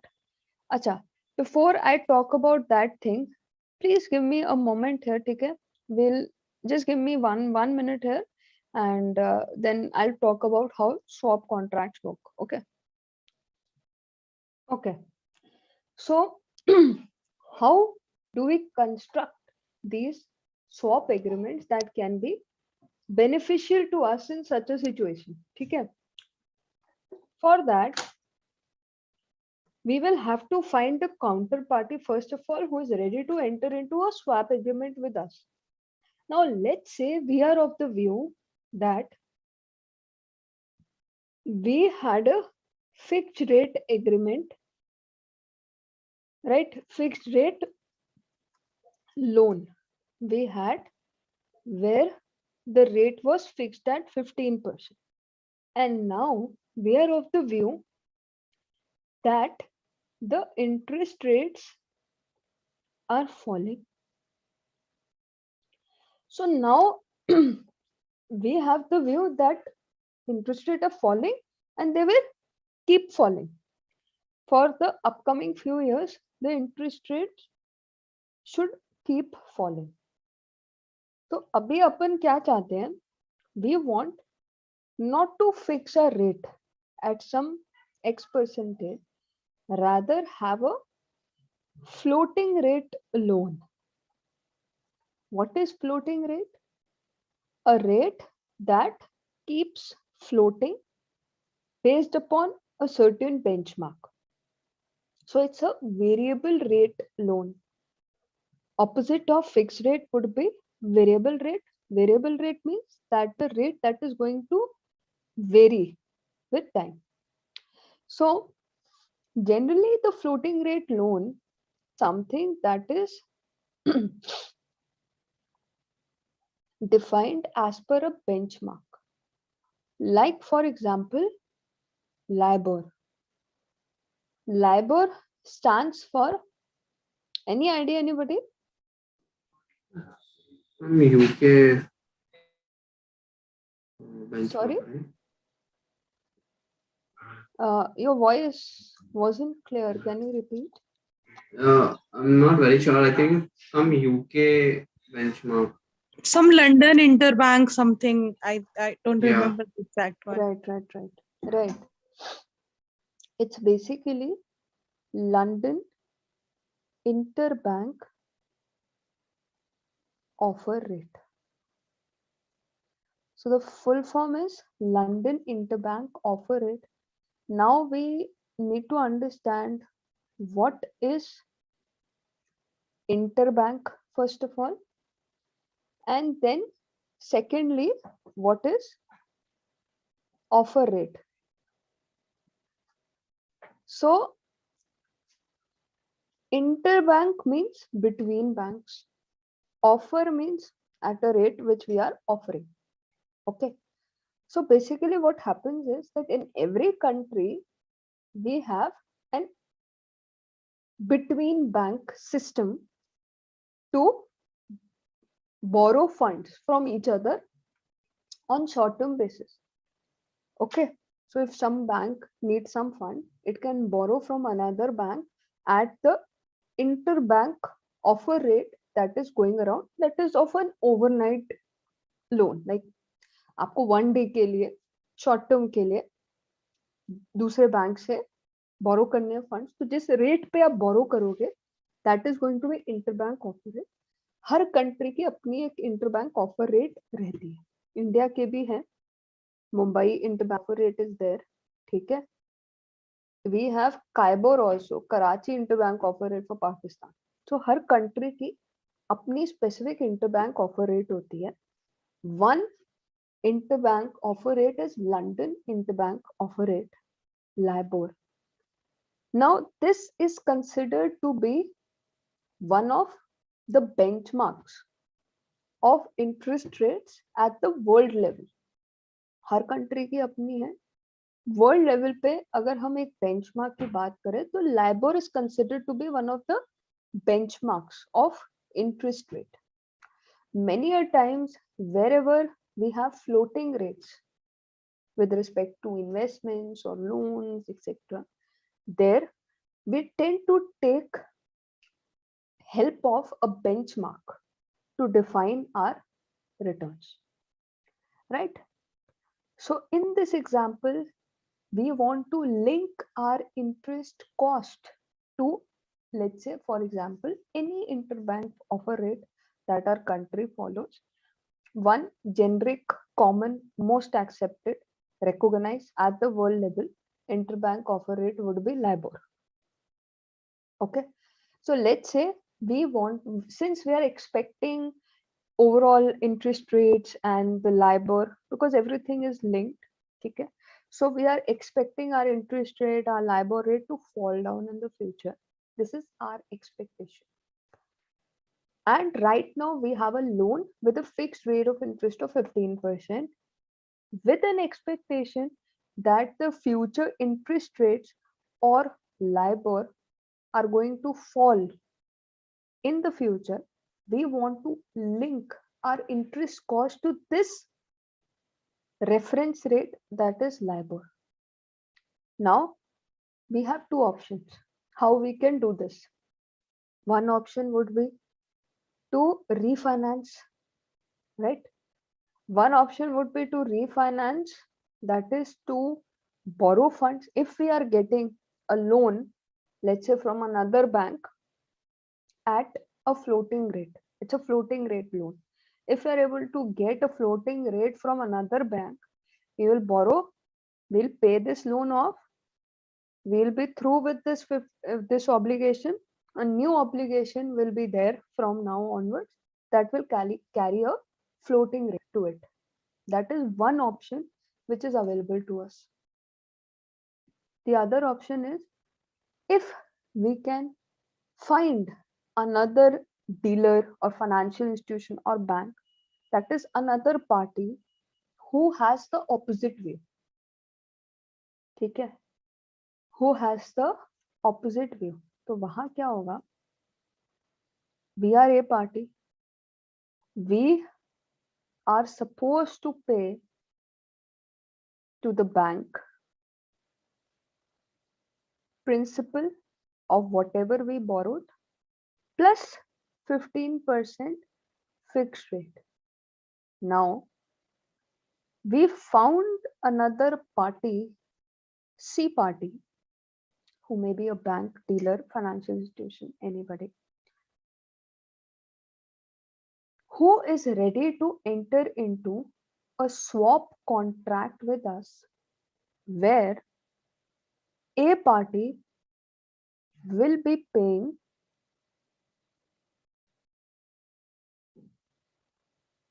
floating rate, that is LIBOR, plus there may be some margin to it. Margin is something over and above the reference rate, that is LIBOR in our example. Okay, that's LIBOR in our example. So if we talk about it, what we are saying, we are able to find a party C to whom we are supposed to pay LIBOR plus margin. Swap है ना, swap में क्या होगा, we will be paying something to the other party is also going to pay something to us, right? तो हम free में तो उसको LIBOR plus margin दे नहीं रहे हैं. C party is also obligated to give us something, and that would be a fixed rate of 15%. तो हमें एक ऐसी पार्टी मिल गई जो हमें 15% on the principal देगी. Let's say the principal was 100 CR. ठीक है, तो A पार्टी को 100 CR पे 15% interest देना है along with whatever principal repayments are there.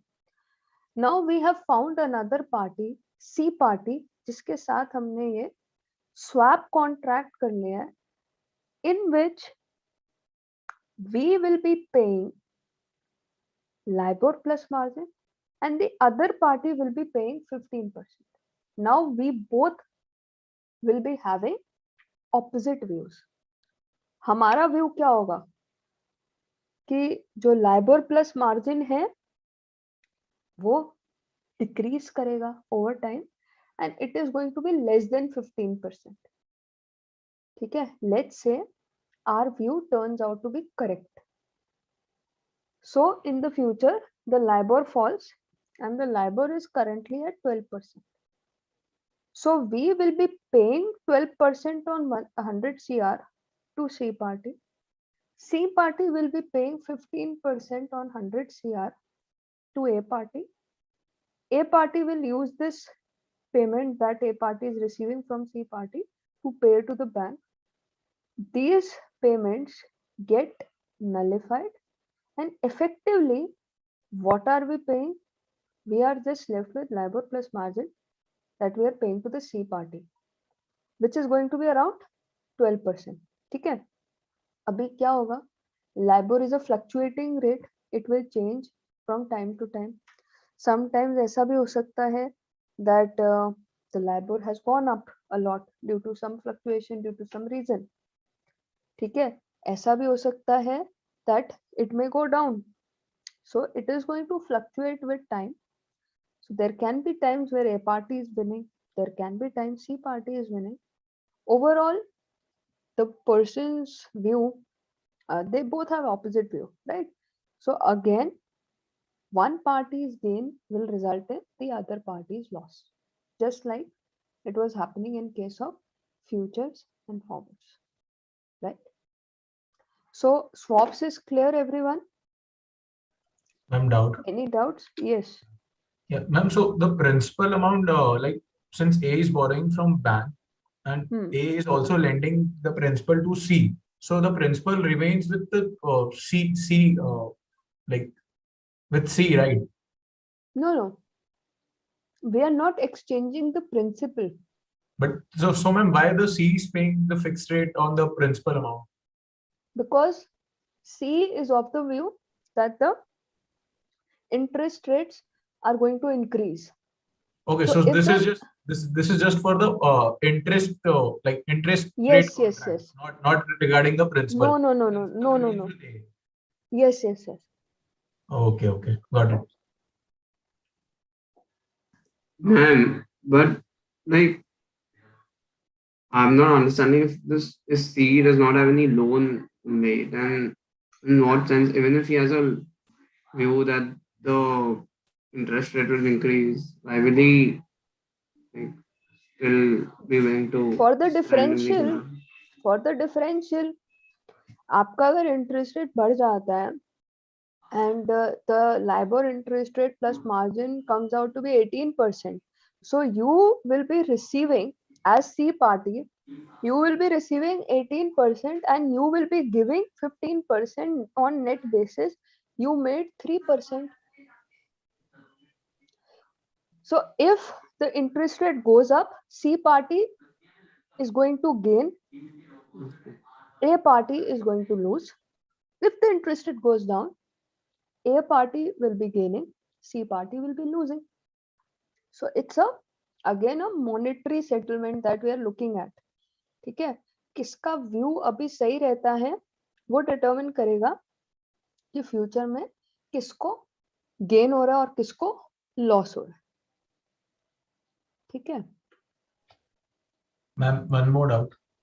Ma'am, why the A party like doesn't go for the like the floating interest rate and like to borrow the principal amount? Why does he like opt out for the fixed rate of interest? Like do banks don't offer this fluctuating rate of interest, or like they don't have any other options to borrow the principal in fluctuating? Obviously A party अपना सारा cost benefit analysis करेगा. हो सकता है bank से उसको नहीं मिल रहा ऐसा loan, and this is a private contract, can be held privately with a dealer also or any financial institution for that matter. So बड़े corporates करते हैं, and this is not just with respect to interest rate we are talking about. With respect to currencies also, these contracts are very common. Like for example, you are supposed to receive money in dollars. ठीक है, अब आप किससे exposed हो? Foreign exchange risk से exposed हो. So you can enter into a swap contract to receive dollar at a fixed rate from C party in the future. I'll not go into a lot of detail here because आपके level 1 में सिर्फ interest rate swaps है, currency swaps नहीं है, equity return swap भी होते हैं. All those stuff are part of level 2.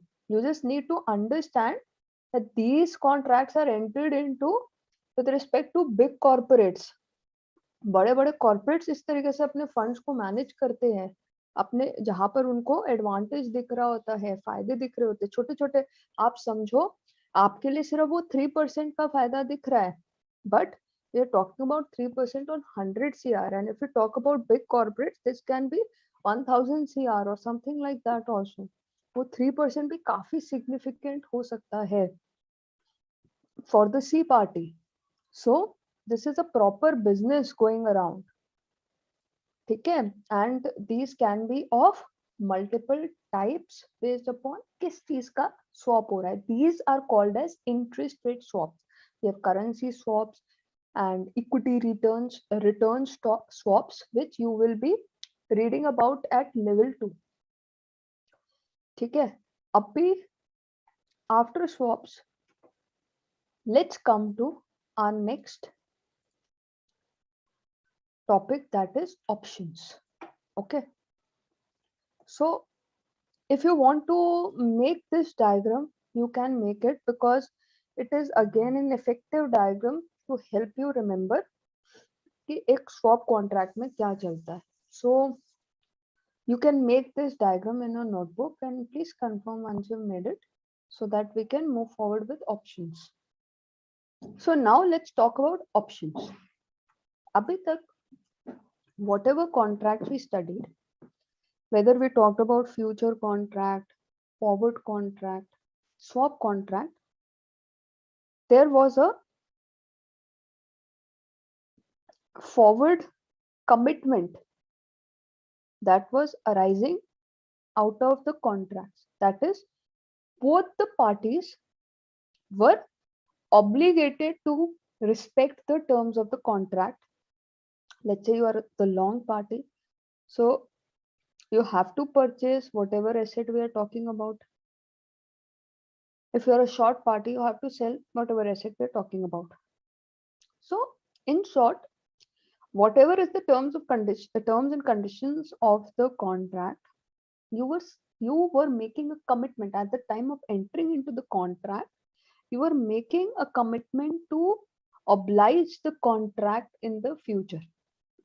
So there was a forward commitment that was involved here.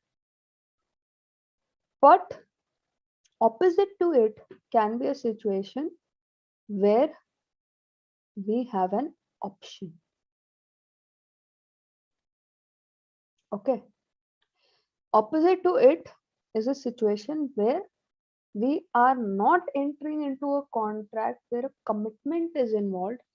Rather, we are entering into a contract that gives us an option that, okay, if the contract at the expiry seems favorable to you, you can buy or sell whatever was the commitment. Okay, but here instead of a commitment, it's an option. So if it is favorable to you, you execute the contract.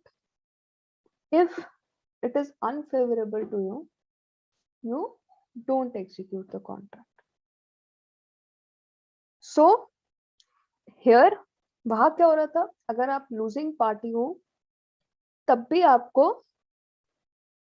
Loss bear करना पड़ रहा था, right? Because you were obliged to buy or sell at a future date. But in case of options, you are not obliged to buy or sell. You are rather getting an option to buy or sell on a future date. So in option contract, we get an option to buy or sell on a future date at a predetermined price. Okay.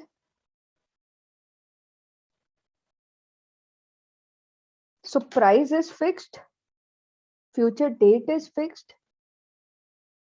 If you have bought this option, whether you choose to buy it or sell it in the future, whether you choose to buy or sell the asset in the future, that is up to you, which you can think about by looking at whether it is favorable for you or not. How? Let's understand that. Okay, abhi the main point here was that you are getting an option to buy or sell in the future, not an obligation, not a commitment. ठीक है, अभी देखो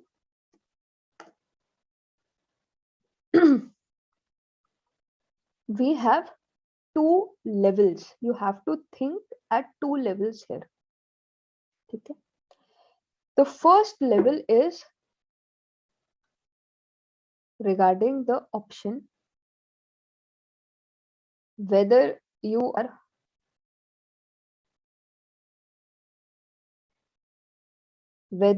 are a long party. Okay, as far as an option is concerned, you can be a long party to an option contract or a short party. As a long party, you have bought the option. ठीक है, as a short party, you have sold the option. So this is the first level that you have to think about.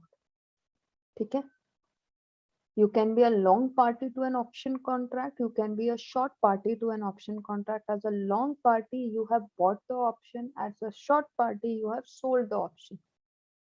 ठीक है?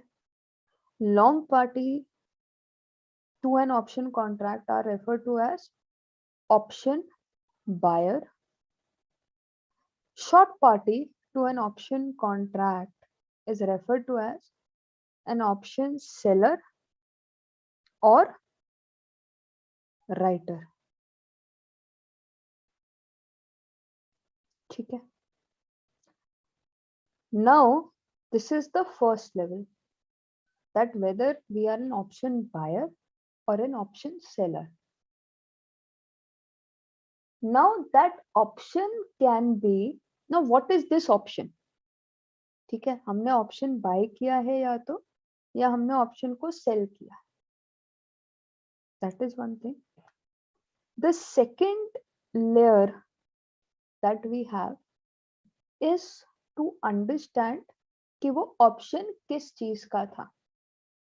That can be an option to buy an asset, let's say Reliance stock. Okay. So one possibility can be an option to buy an asset. One possibility can be an option to sell an asset, let's say Reliance. So option to, if you have an option to buy case, we call it call option. Okay. When you have option to sell an asset, we call it put option.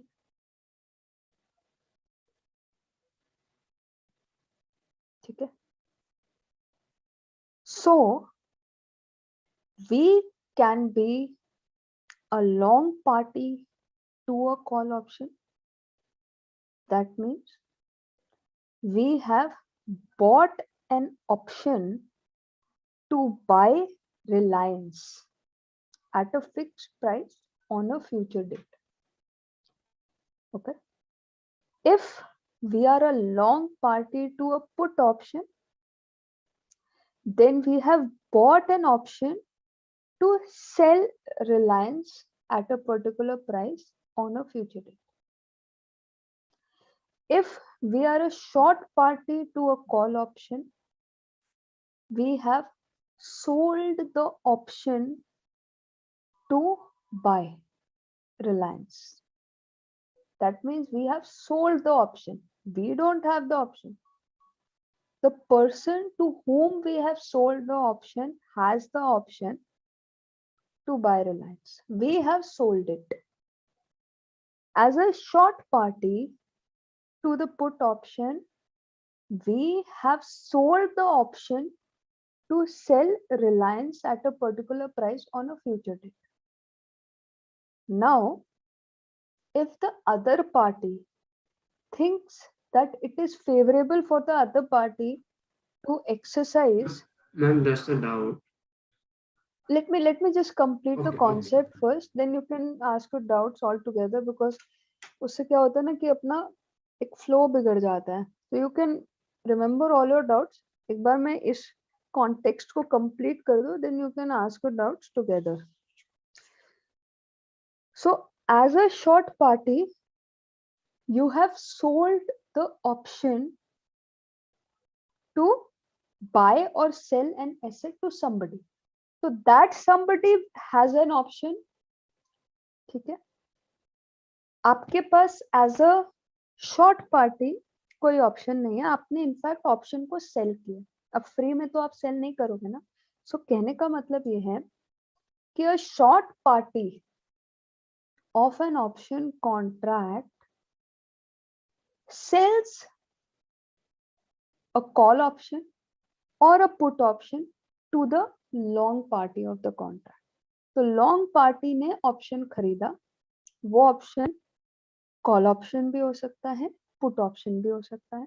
Short party ने ये option बेच दिया, so short party ने बेचा है, तो short party will be receiving something against it, free में तो कुछ नहीं आता। तो option buyer pays premium to the option seller।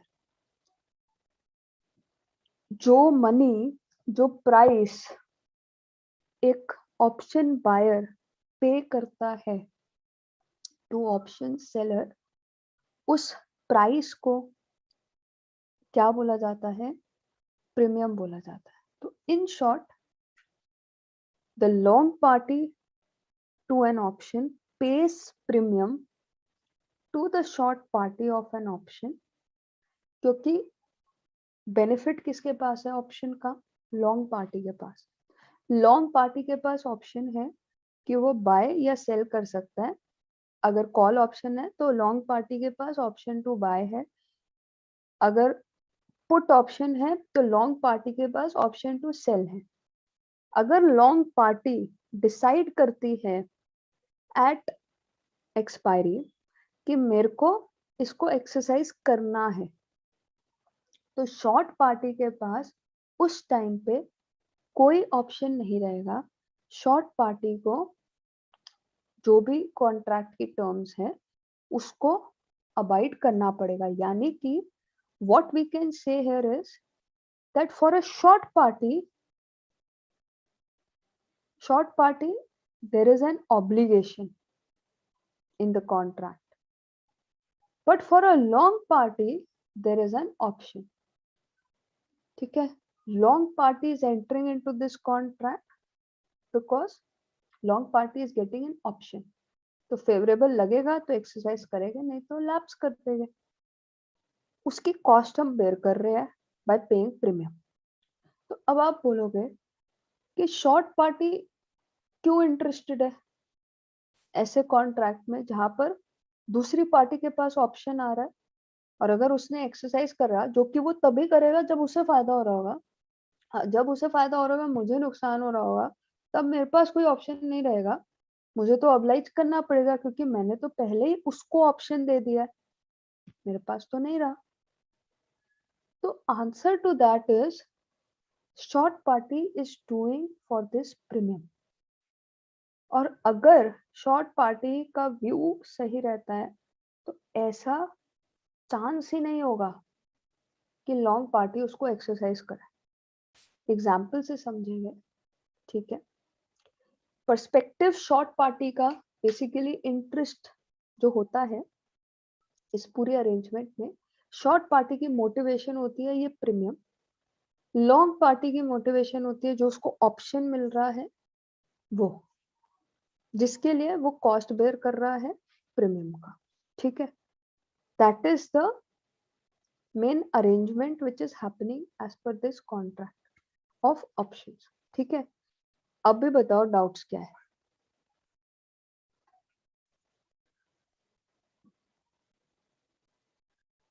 है कुछ डाउट्स किसी को? Any doubts anybody? Doubts? No, ma'am. Okay, ठीक है। अभी आगे बढ़ते हैं फिर। लेट्स सी कि कैसे प्रॉफिट क्रिएट होता है फॉर वन पार्टी। ठीक है, let's see, let's look at these graphs for that. अच्छा, before you go to the graphs, if you want to note down this stuff you can do that, because it's actually a summary of the concept of option, call option, put option, premium, option buyer, option seller, everything. ठीक है, so there are two layers at which we think about it: long and short party to an option. Option can be a call option or a put option. In a call option we have an option to buy an underlying asset, in a put option we have an option to sell something. Okay, so you may note down this stuff, then we'll move to the diagrams to understand कि कैसे एक party को gain होता है दूसरे को loss होता है। ठीक है, Yes, ma'am. okay, now let's move to our diagrams. So as a, let's first consider the case of call option. Now, in case of call option, as a buyer of a call option, we have entered into a contract to buy, let's say अगर रिलायंस की बात करें तो हमने contract कर लिया है to bye Reliance eight 2000. ठीक है, अभी हमें कब फायदा होगा जब रिलायंस के प्राइसेस बढ़ने लगते हैं, right? when we, because we have an option to buy Reliance at 2000 in a call option. As a call option buyer, we have an option to buy Reliance at 2000. Now let's say at the expiry of the contract, the market price of Reliance is 2100.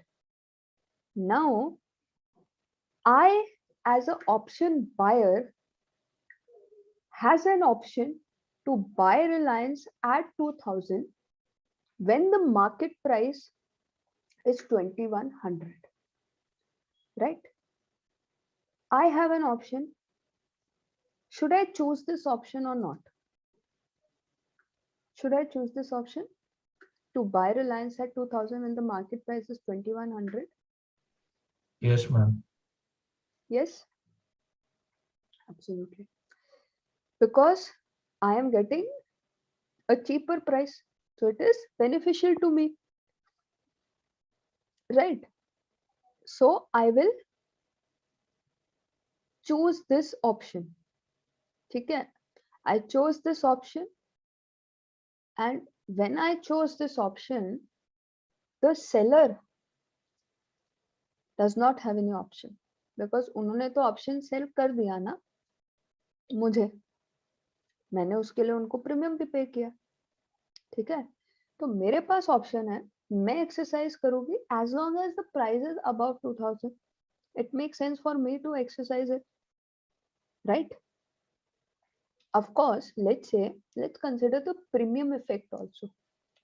So I have an option to buy Reliance at 1,000 when the market price is 2100, and let's say for this premium, so for this option, I paid a premium of 50 rupees. Okay. Now, what is going to be my net gain? As an option buyer, what should be my net gain given this information? 50. 50. 50, right? So the market price is 2100 minus the price at which I am going to exercise. This is called exercise price or strike price. ठीक है, जो price हमने fix किया है जिस पे हम आगे अपना ऑप्शन एग्जीक्यूट करेंगे, if we choose to do that, तो उसको क्या बोलते हैं? एक्सरसाइज प्राइस और स्ट्राइक प्राइस. ठीक है, उसको एक्सरसाइज प्राइस बोलते हैं या स्ट्राइक प्राइस बोलते हैं, right? So now what is the point? The point here is that in this case, our exercise price was 2000, market price at the time of expiry is 2100. We are making 100 rupees gain, but we had paid a premium.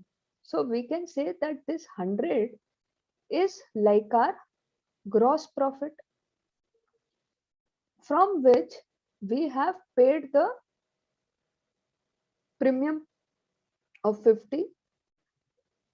So on net gain or net profit basis, I made 50 rupees as an option buyer.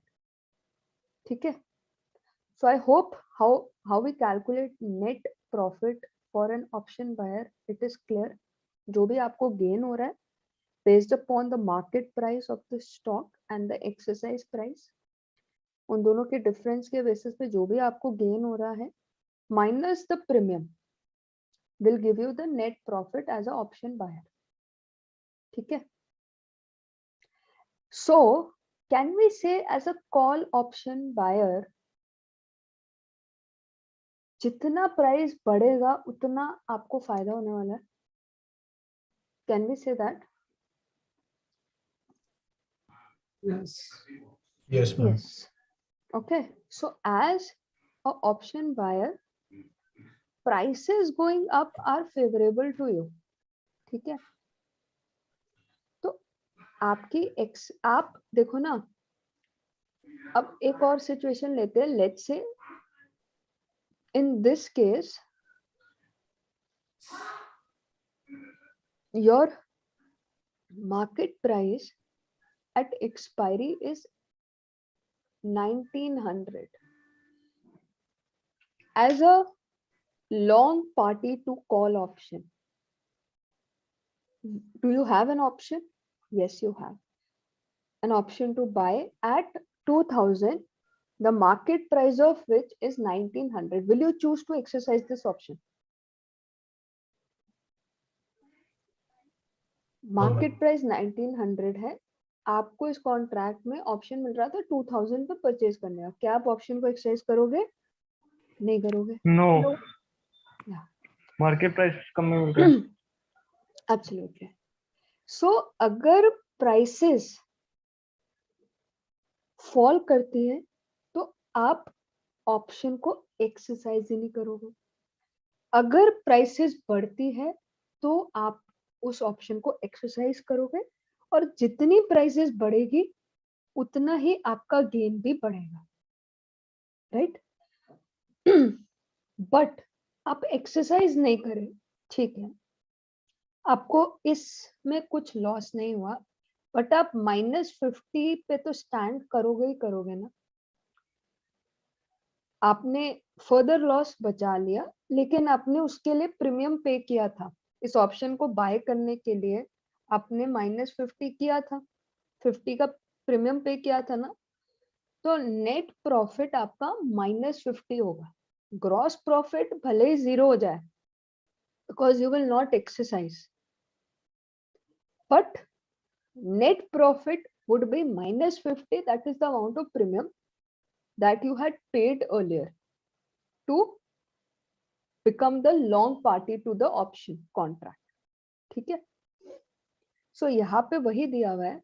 This C0 basically stands for जितना आपका premium है. So this is the amount of premium that you will be losing if you don't exercise. When will you choose to exercise?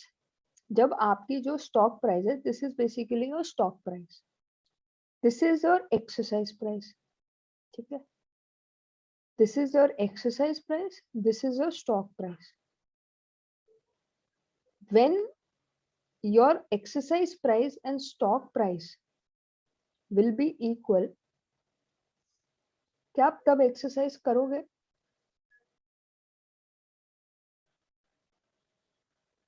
Will you Yes. exercise? Okay. Why will you exercise? मैं because same price है ना, तो कर सकते हैं. मतलब ना profit है ना लॉस है. Right. मतलब makes no difference. He's already paid the premium. Yeah, it doesn't make any difference तो because उतना premium. लॉस तो हो ही गया प्रीमियम का. Right. बिल्कुल ठीक बात है. प्रीमियम का लॉस तो हमने बेयर करना ही है, चाहे हम ऑप्शन को एक्सरसाइज करें या नहीं करें, फर्क नहीं Exactly. पड़ता. इनफैक्ट ट्रांजैक्शन कॉस्ट बेयर कर लेंगे हम बस, अगर हम एग्जीक्यूट करते हैं तो. ठीक है. But things will start turning around when the prices go above the exercise price. ठीक है. So when the prices start to go above the exercise price, that is the point we start making money. ठीक है. सो ये जो आपको 0 वाली line दिख रही है ना, that is gross profit line. ठीक है, ये क्या है, आपका ग्रॉस प्रॉफिट है, इंडिकेटिंग कि अगर हम प्रीमियम को इग्नोर करें तो till the time our price is less than the exercise price, we will not exercise the contract, and our gross profit in a way is zero. ठीक है, price 1900 हो, 1800 हो, 1700 हो, we will not exercise it till 2000. ठीक है, अब अगर price 2000 से ऊपर जाने लगती है, तो लेट्स से प्राइस 2010 हो जाती है, then we have a gain of 10 rupees, and so on so forth. With each increasing price, our gross profit will be going up. Gross profit में से अगर हम इतना प्रीमियम हटा दे, दिस इज द प्रीमियम, तो if we reduce our gross profit by the amount of premium, we will be left with our net profit, which is going to be minus the premium amount till the exercise price, and then our net profit will go up. Of course, our net profit will be gross profit minus premium. Getting the point? Any confusions in this diagram? No, ma'am. Okay. So that's the perspective of a long party to a call option. Now I want you to create this diagram on your own. देखो, सारे diagram I don't expect कि आपको बनाने हैं, but जो important diagrams हो गए, चाहे वो यहाँ पे हो गए या इकोनॉमिक्स वगैरह में, we have a lot of diagrams, तो जो इम्पोर्टेंट डायग्राम्स है, आई हाईली रिकमेंड कि आप उनको बनाओ. Y?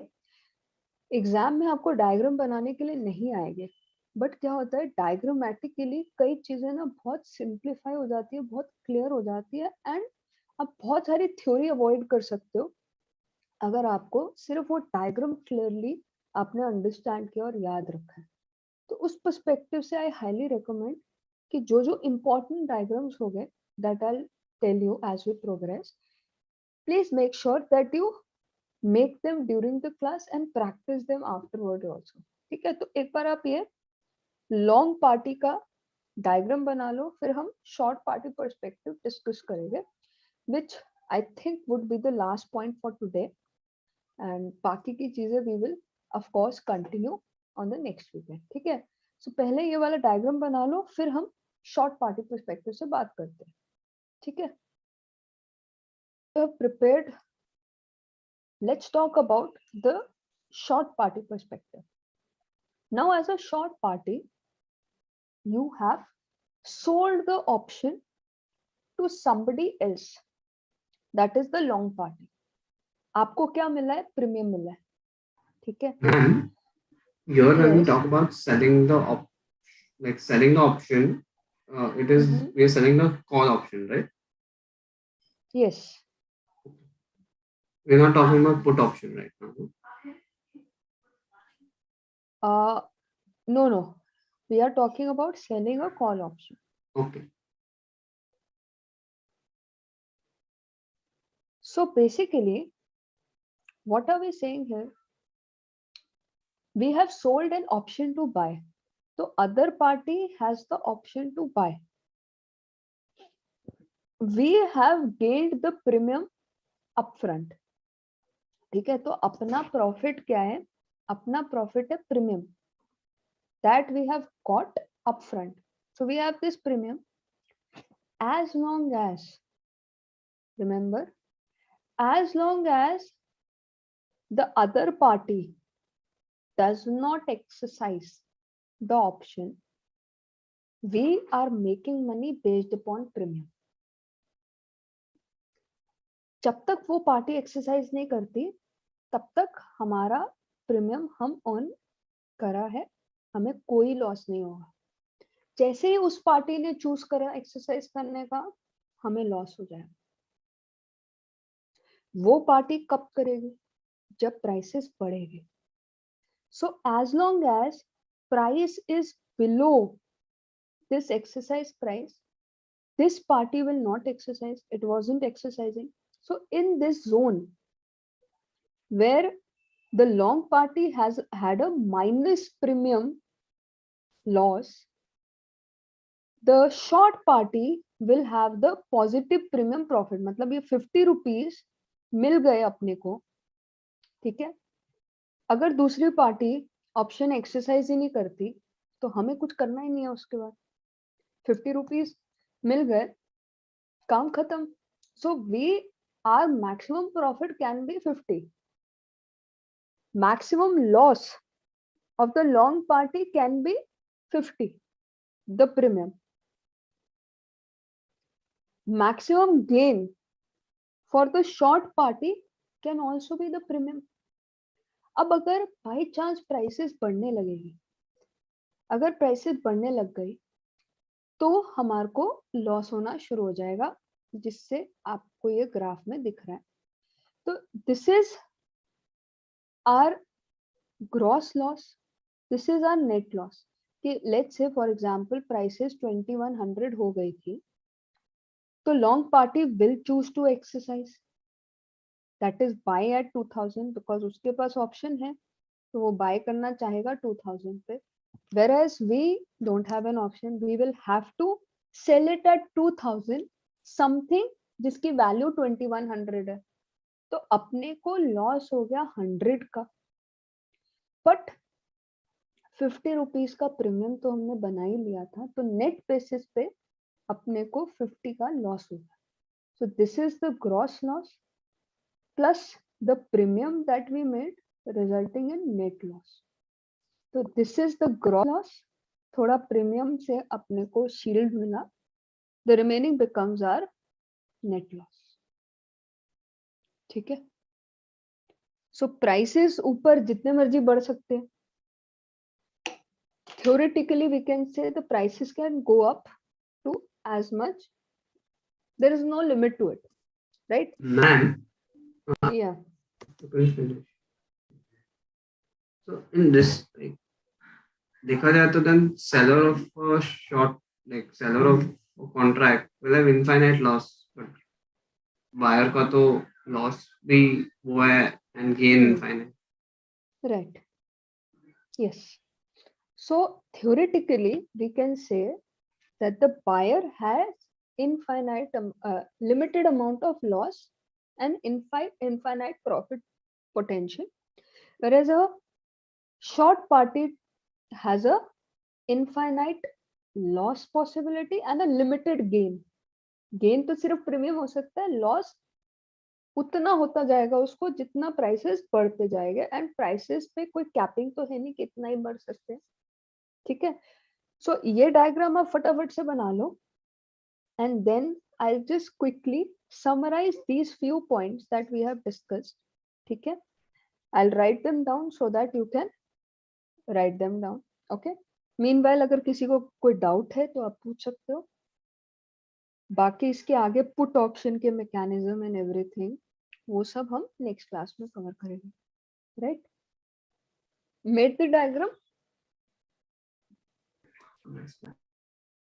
Okay. Yes, ma'am. So let me quickly summarize the points here.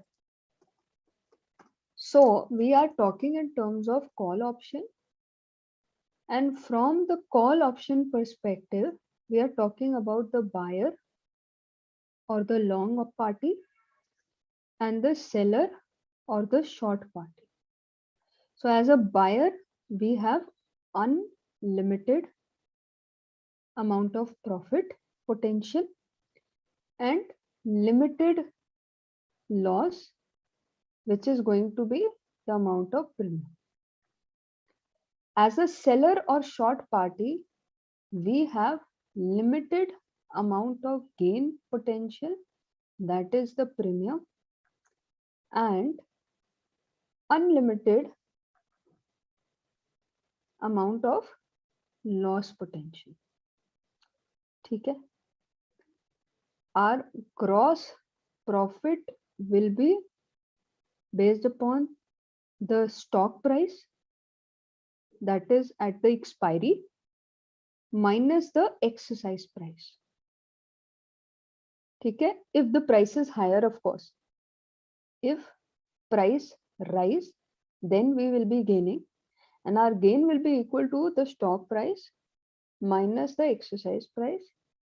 Our net profit will be equal to gross profit minus premium. Here, our gross loss will be again the stock price minus the exercise price. If again prices rise, then only we'll have loss. If the prices fall, our gain will be premium. That's it. If price rises, our loss will be unlimited to the amount of the stock price that is there at expiry minus the exercise price, and our net loss will be equal to the gross loss minus the premium. Okay.